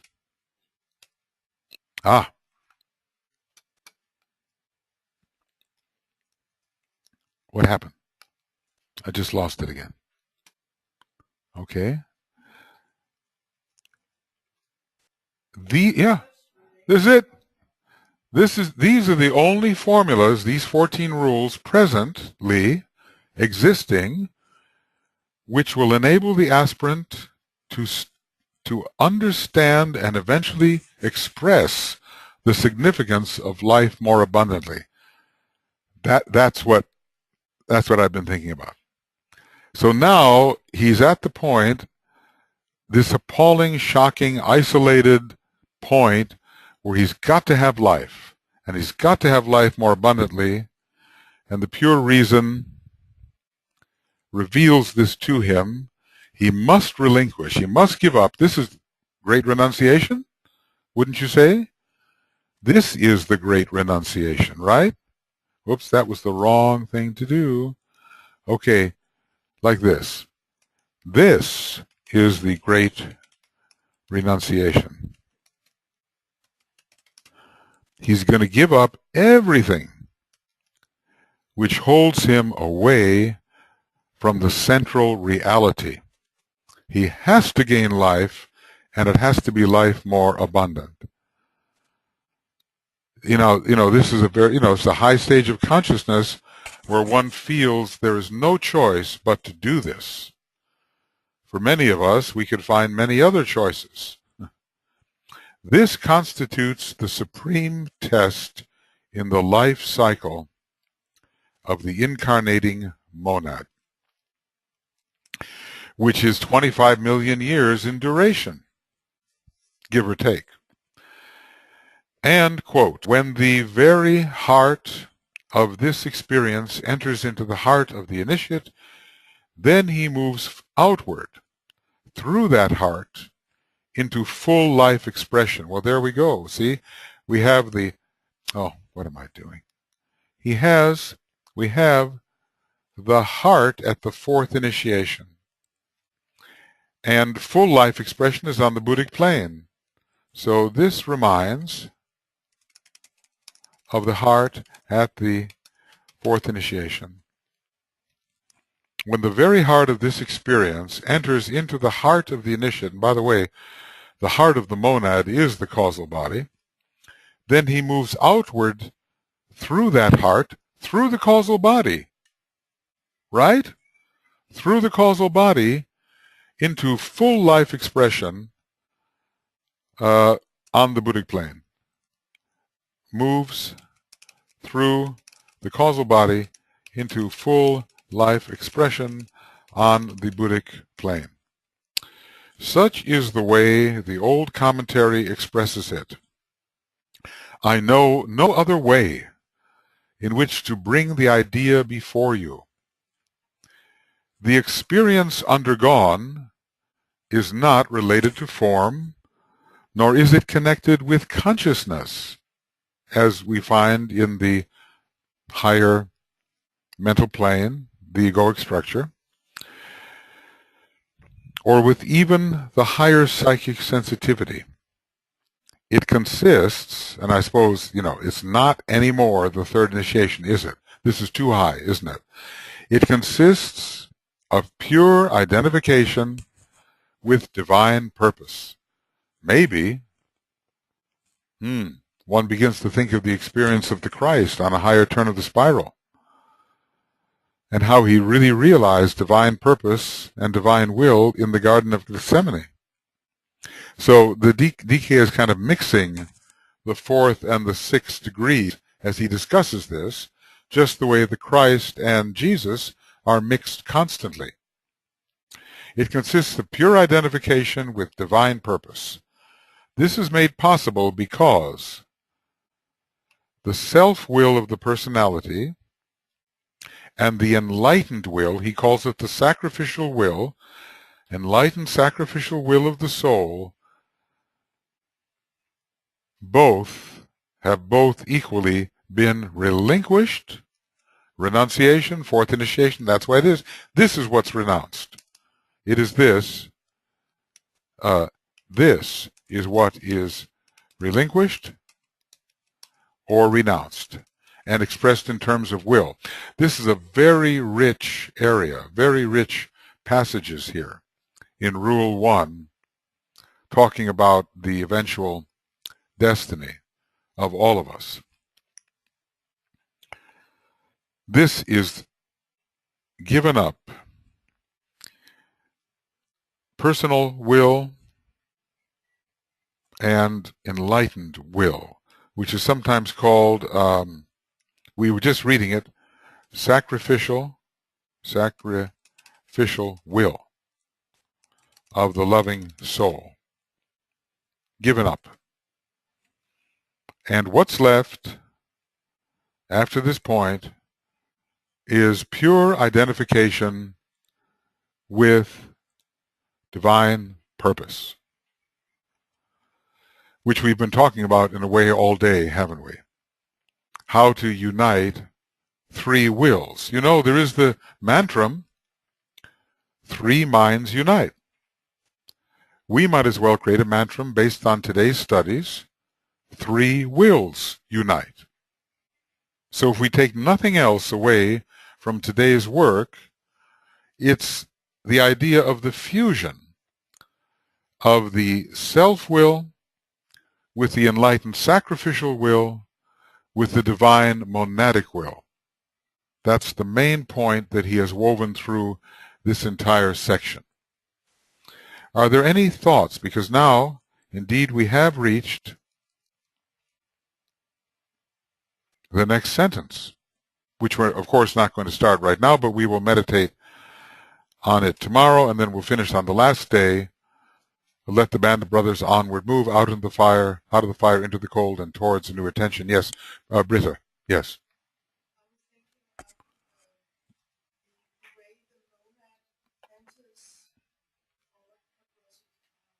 The way the monad, through the heart, yeah.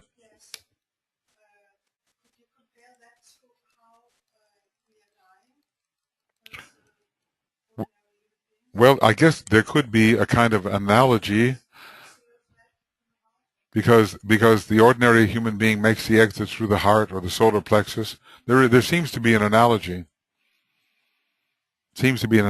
But I think in this particular case, the word heart has to be interpreted carefully, because the causal body which is destroyed is the heart of the monad, and it is no more after that point. And then one finds oneself on the Buddhic plane instead of the astral plane. See, the ordinary individual dies, and after a little bit of etheric experience, they're on the astral plane.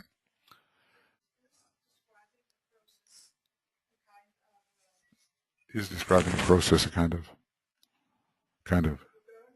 going through the heart, and then after having passed through the heart, and then after that into what? Full lighted presence.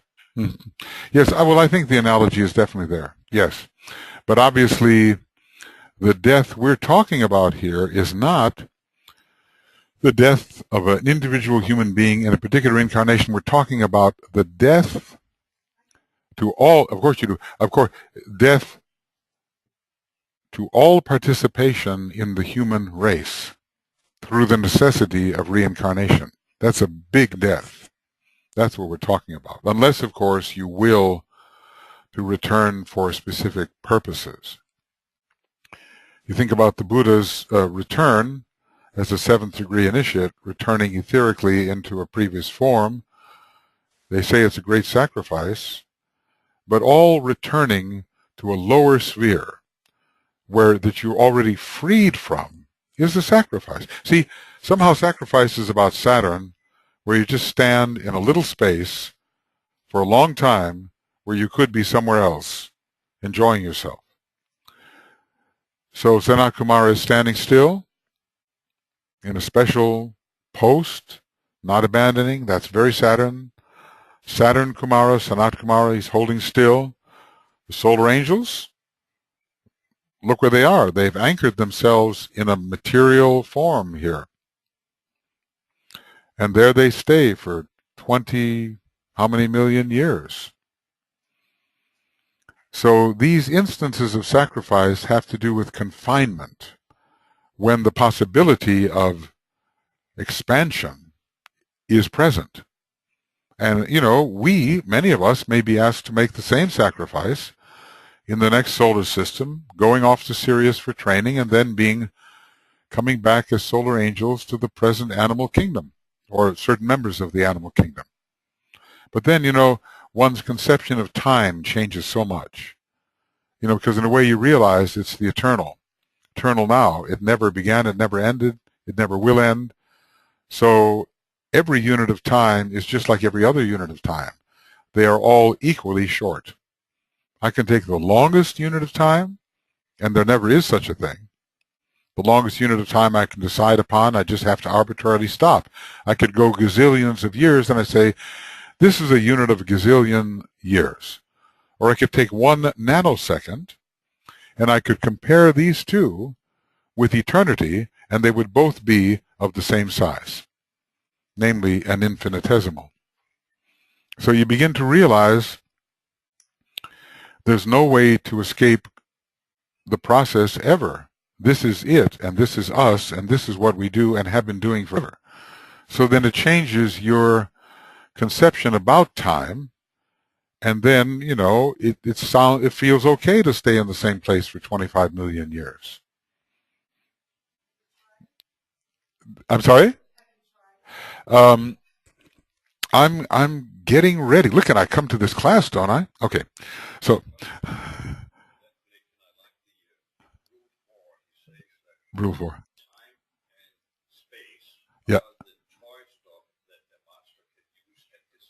Yes. Time and space, and he used the word, he says playthings are the playthings that a master can use as will. So, you know, like I've said, if we want to pass the third degree, we have to live in the eternal and know the self as one. Okay? So that's the first step to spending 25 million years babysitting. Look, I mean, you know, sometimes a babysitter says, my God, how did I ever survive this night? You know, the night with the kids. But then if you think about hanging out for 20 million years with an animal that's learning how to be human, we really do need a different sense of time if we're going to do that. And we're told that the bulk of humanity is going to tread the path to Sirius to become solar angels. So maybe what's that, 80%, 85%, whatever? So we're going to have to get used to an altered sense of time. But the compensation is that the solar angel, even while looking after its developing human, is able to do certain things on its own planes quite well. To the point where DK says, stop importuning your solar angel and leave it free to do what it has to do for a while, which I think is amusing, you know. It's like saying, "Mommy, Daddy, you know." And you know how mommy and daddy are. They would also like to be able to do a few things they want to do too, even though they're taking care of you. So maybe the analogy is there. Okay, so not too bad, not too bad. We're really not going to have time to do our usual thing, but maybe we don't need to. Is today's work clear? The clear, cold light shines forth. Thank you. That was certainly, someone said yes, that's really encouraging. The clear, cold light shines forth, and cold it is, and yet the heat evoked by the group love permits the warmth of energetic moving out.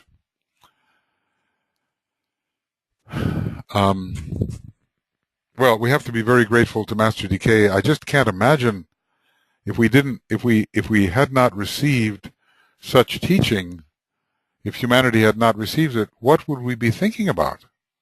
I wonder. I mean, there's all kinds of things to think about, but they're still very much in the world of illusion. Speculation here, this could be this, that, theory of what everything is. You can see that in worldly philosophers. They speculate about how things are. And some are very good, but none of them is a master of the wisdom, and none of them is laying out the facts the way they are. So we're very fortunate, very, very fortunate. Well, I'm trying to think about it. It is 6 o'clock, and we did manage. Normally I allow our friends to say something here. We could just spend a few more minutes, just a few. Is there anything that any of us would like to say here in this room about what we've been doing today? Any overall impression?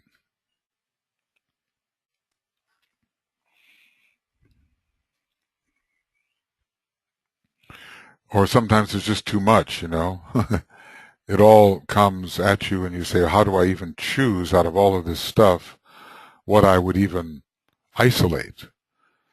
What did he say? Isolated experience. Isolated experience is almost over. And isolated unity will take its place. That sounds very encouraging.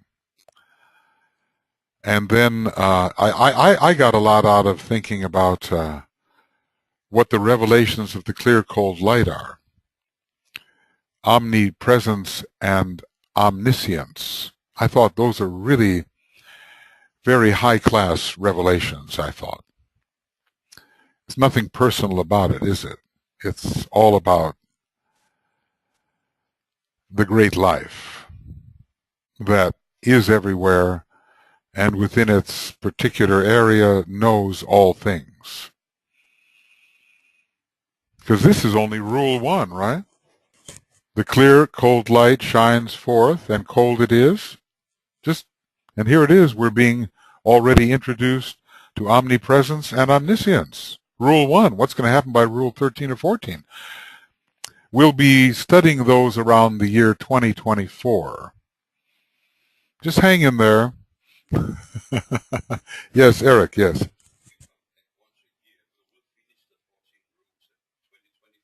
2025, if I come once a year. I'll be 83. I'll come once a year. We'll do 1 rule per session. Well, I know there's a lot to be said for that position, but what does God say? I don't know. I mean, I could ask how many of us are planning to celebrate 2025 together. But then I could ask where. Well, I'm sure there will be many in this room that will celebrate 2025, but I think it'll be a very different world by that time. And I think this is the year that will begin to reveal the tendency for the world to be different. I don't know. It's a year of things being in the balance in many respects. Well, I'll tell you what I'm going to do. I'm just going to open the floor for a tiny moment, not long, to to our friends here. I've changed I've taken off my headset. We're almost there. And if there's anybody, okay, Joanne, you seem to have your hand up immediately, so here you are. Hi. Are you there? Hi, can you hear me? I can hear you. Just make sure you speak up nice and strong because I'm using the inferior computer. Yes. All right. Good.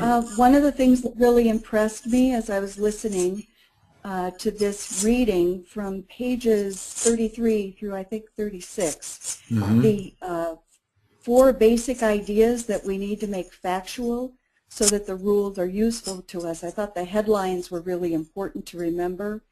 The first being right attitude or right spiritual motive, which he defines as working toward the intelligent fulfillment of the monad, the will aspect. Good. The second being on page 35, right, what might be called right group formation, this new mode of working together toward right group formation. Good.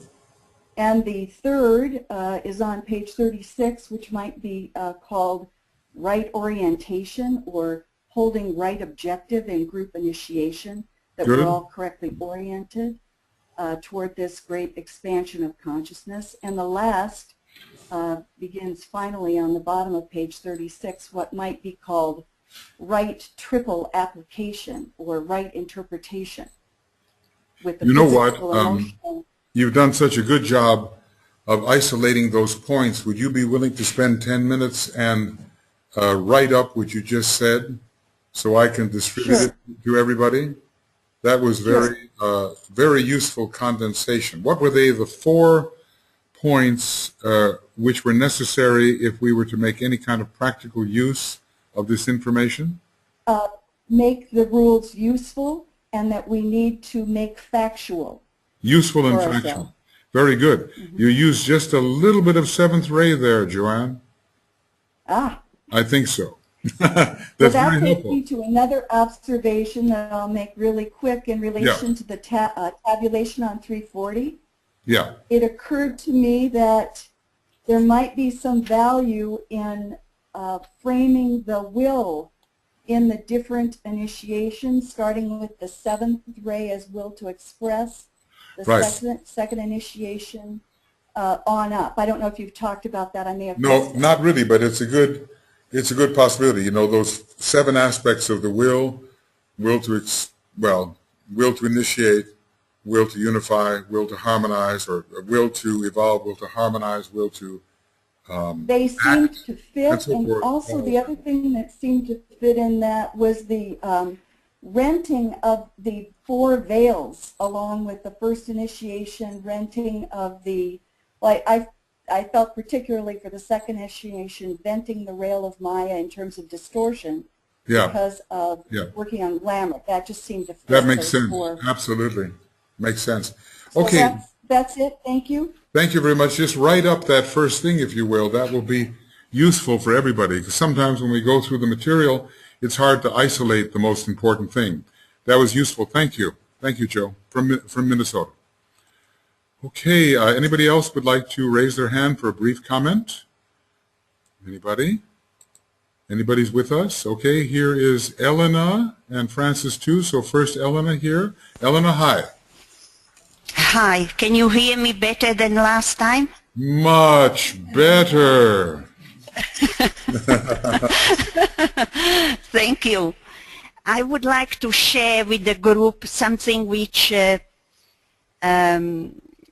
came as a confirmation for me in relation to the clear cold light, in relation to the disciple DLR. DLR, okay. Yes, he was facing in that life, taking the second initiation, and DK was preparing him for the 3rd degree. If you remember.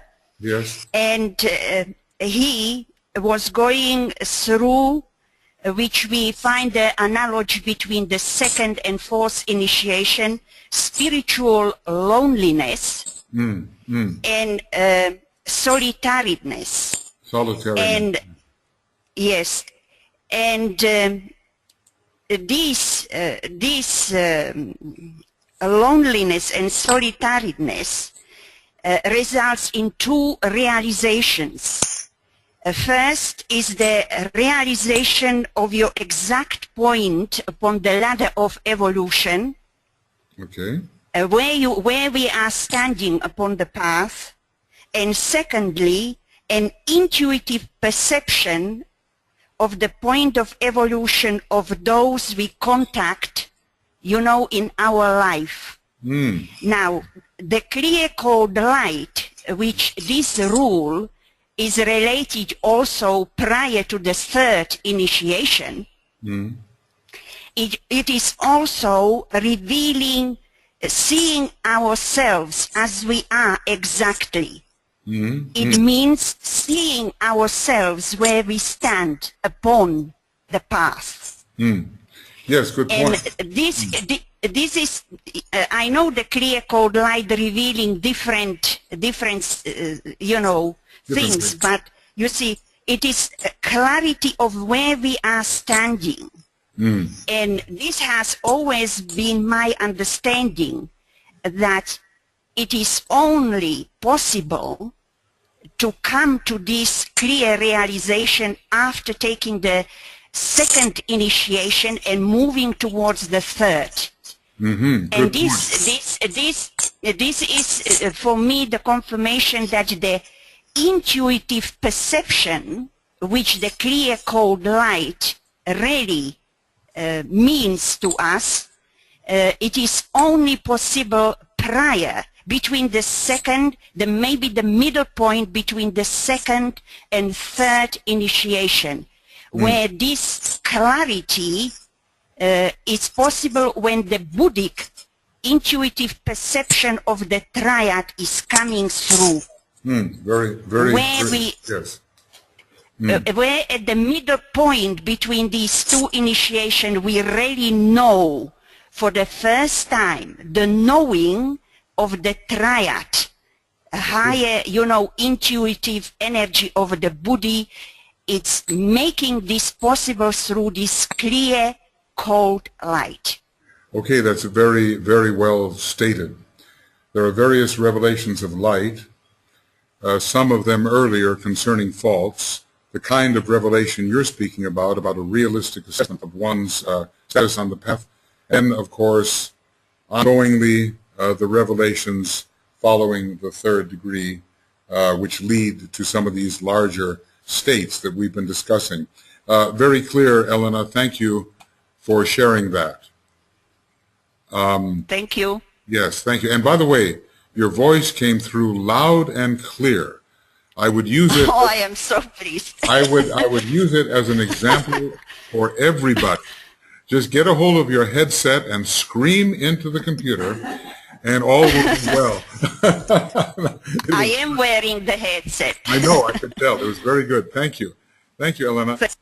Okay, I'm sorry. I'm sorry. Okay, thank you, Elena. Bye. Thank you. And Francis, I have you here. Francis, hi. Hi. My one comment, and I'll be very brief, is that the life more abundant, which I think it's very particular that he says is best elucidated in these 14 or 28 statements, is the clear, cold light. It's the light of life. You know, it really is this monadic aspect that the group stands in, and in a sense, these rules reveal the nature of the clear, cold light, which is why we can stand in life more abundantly if we in some way can move into, you know, as Joe said, bringing these rules into our lives. Yes, in a practical manner. Yes, that's a very good point. You know, sometimes we have the great light, sometimes the great life, and sometimes this thing that is called the light of life itself, in which the two aspects seem to be blended together in Aries, in Taurus, in Pisces, especially those three signs where the light of life itself is spoken of. So I think the life more abundant or abundantly has a great deal to do with the revelation of that great light, but I also think that the love aspect and the life aspect would have to be included in the full measure of that life. It is my impression.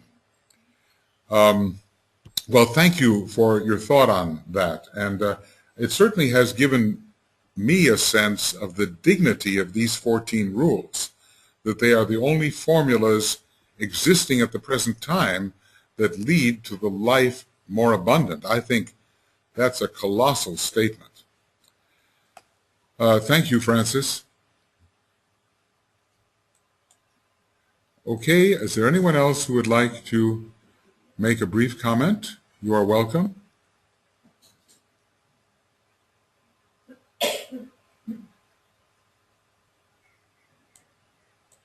Okay. I do appreciate that you either are here or have been here. Andrew, Celeste, Elena, Francis, Joanne, Johanna, Lynn, Mauricio, Sam, and Stephen from all over. And with great appreciation for your presence and the three comments we have heard so far this afternoon have all been very illuminating, very helpful, very clear. Almost as if the clear, cold light is influencing them. Okay, so last chance. Anyone want to go? You're welcome. Okay, Johanna, you're on. Hello, Johanna. Michael. Hi, Johanna. Yes. Speak up good and strong now. Okay, can you hear me? Yes, if you use that tone of voice, we can hear you. Yes. Okay. Now, I have no comment for today. I only would say thank you very much, and I hope to see you tomorrow. Okay, well, that's very kind of you. You've been very consistent in your attendance of this process. We appreciate you from Holland. Thank you so much. Thank you. You're welcome. You're okay. It's nice. It's nice to get the sense of the world community. You know, it's a very Aquarian kind of thing. And when you think that this extension of possibility has only been possible in the last few years, amazing what technology. Pretty soon, people will be materializing in the rooms. You know, it may be just a hologram, but it'll look a whole lot like the people who are listening. You can see it coming, you know, and this will really be omnipresence, really, you know. Like, where are you? It doesn't make any difference. I'm here. Okay, friends. Star Trek, I'll tell you, some of you are Trekkies and you really beam me down, Scotty, and hopefully in the same shape I started. Okay, friends, thank you so much. Well, let's just close, as we do, with our mantram of the new group of world servers. And we'll use the word we. You know, you can use I, of course, but we is good for the group sense.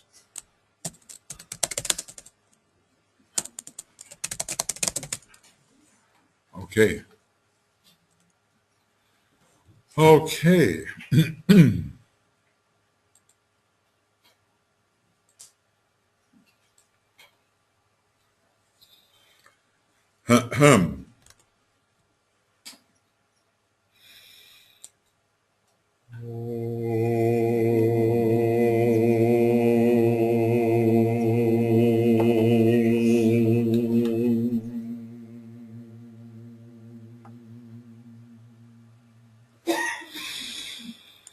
May the power of the one life pour through the group of all true servers. May the love of the one soul characterize the lives of all who seek to aid the great ones. May we fulfill our part in the one work through self-forgetfulness, harmlessness, and right speech.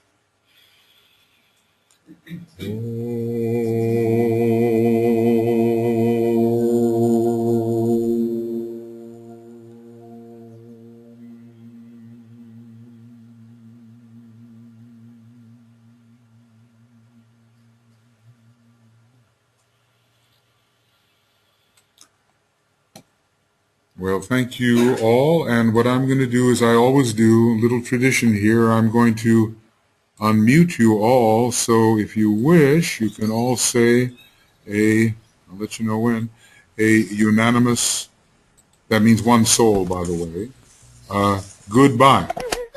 Okay. Thank you, Michael. Thank you, Andrew. Good to hear you. Goodbye, everyone. Goodbye. Bye, everyone. Have a good Thank you, night. Michael. Bye. Hey, I'll show you. Everybody here. Everybody's waving goodbye. Everybody's waving goodbye. Doei. Okay, this is our nice teaching room. See you all tomorrow. Oh, your faces are lovely. Thank you all. And we'll have this stuff ready for you as soon as we can. Okay. Okay. Bye. Bye. Bye. Okay. Okay, good work today, and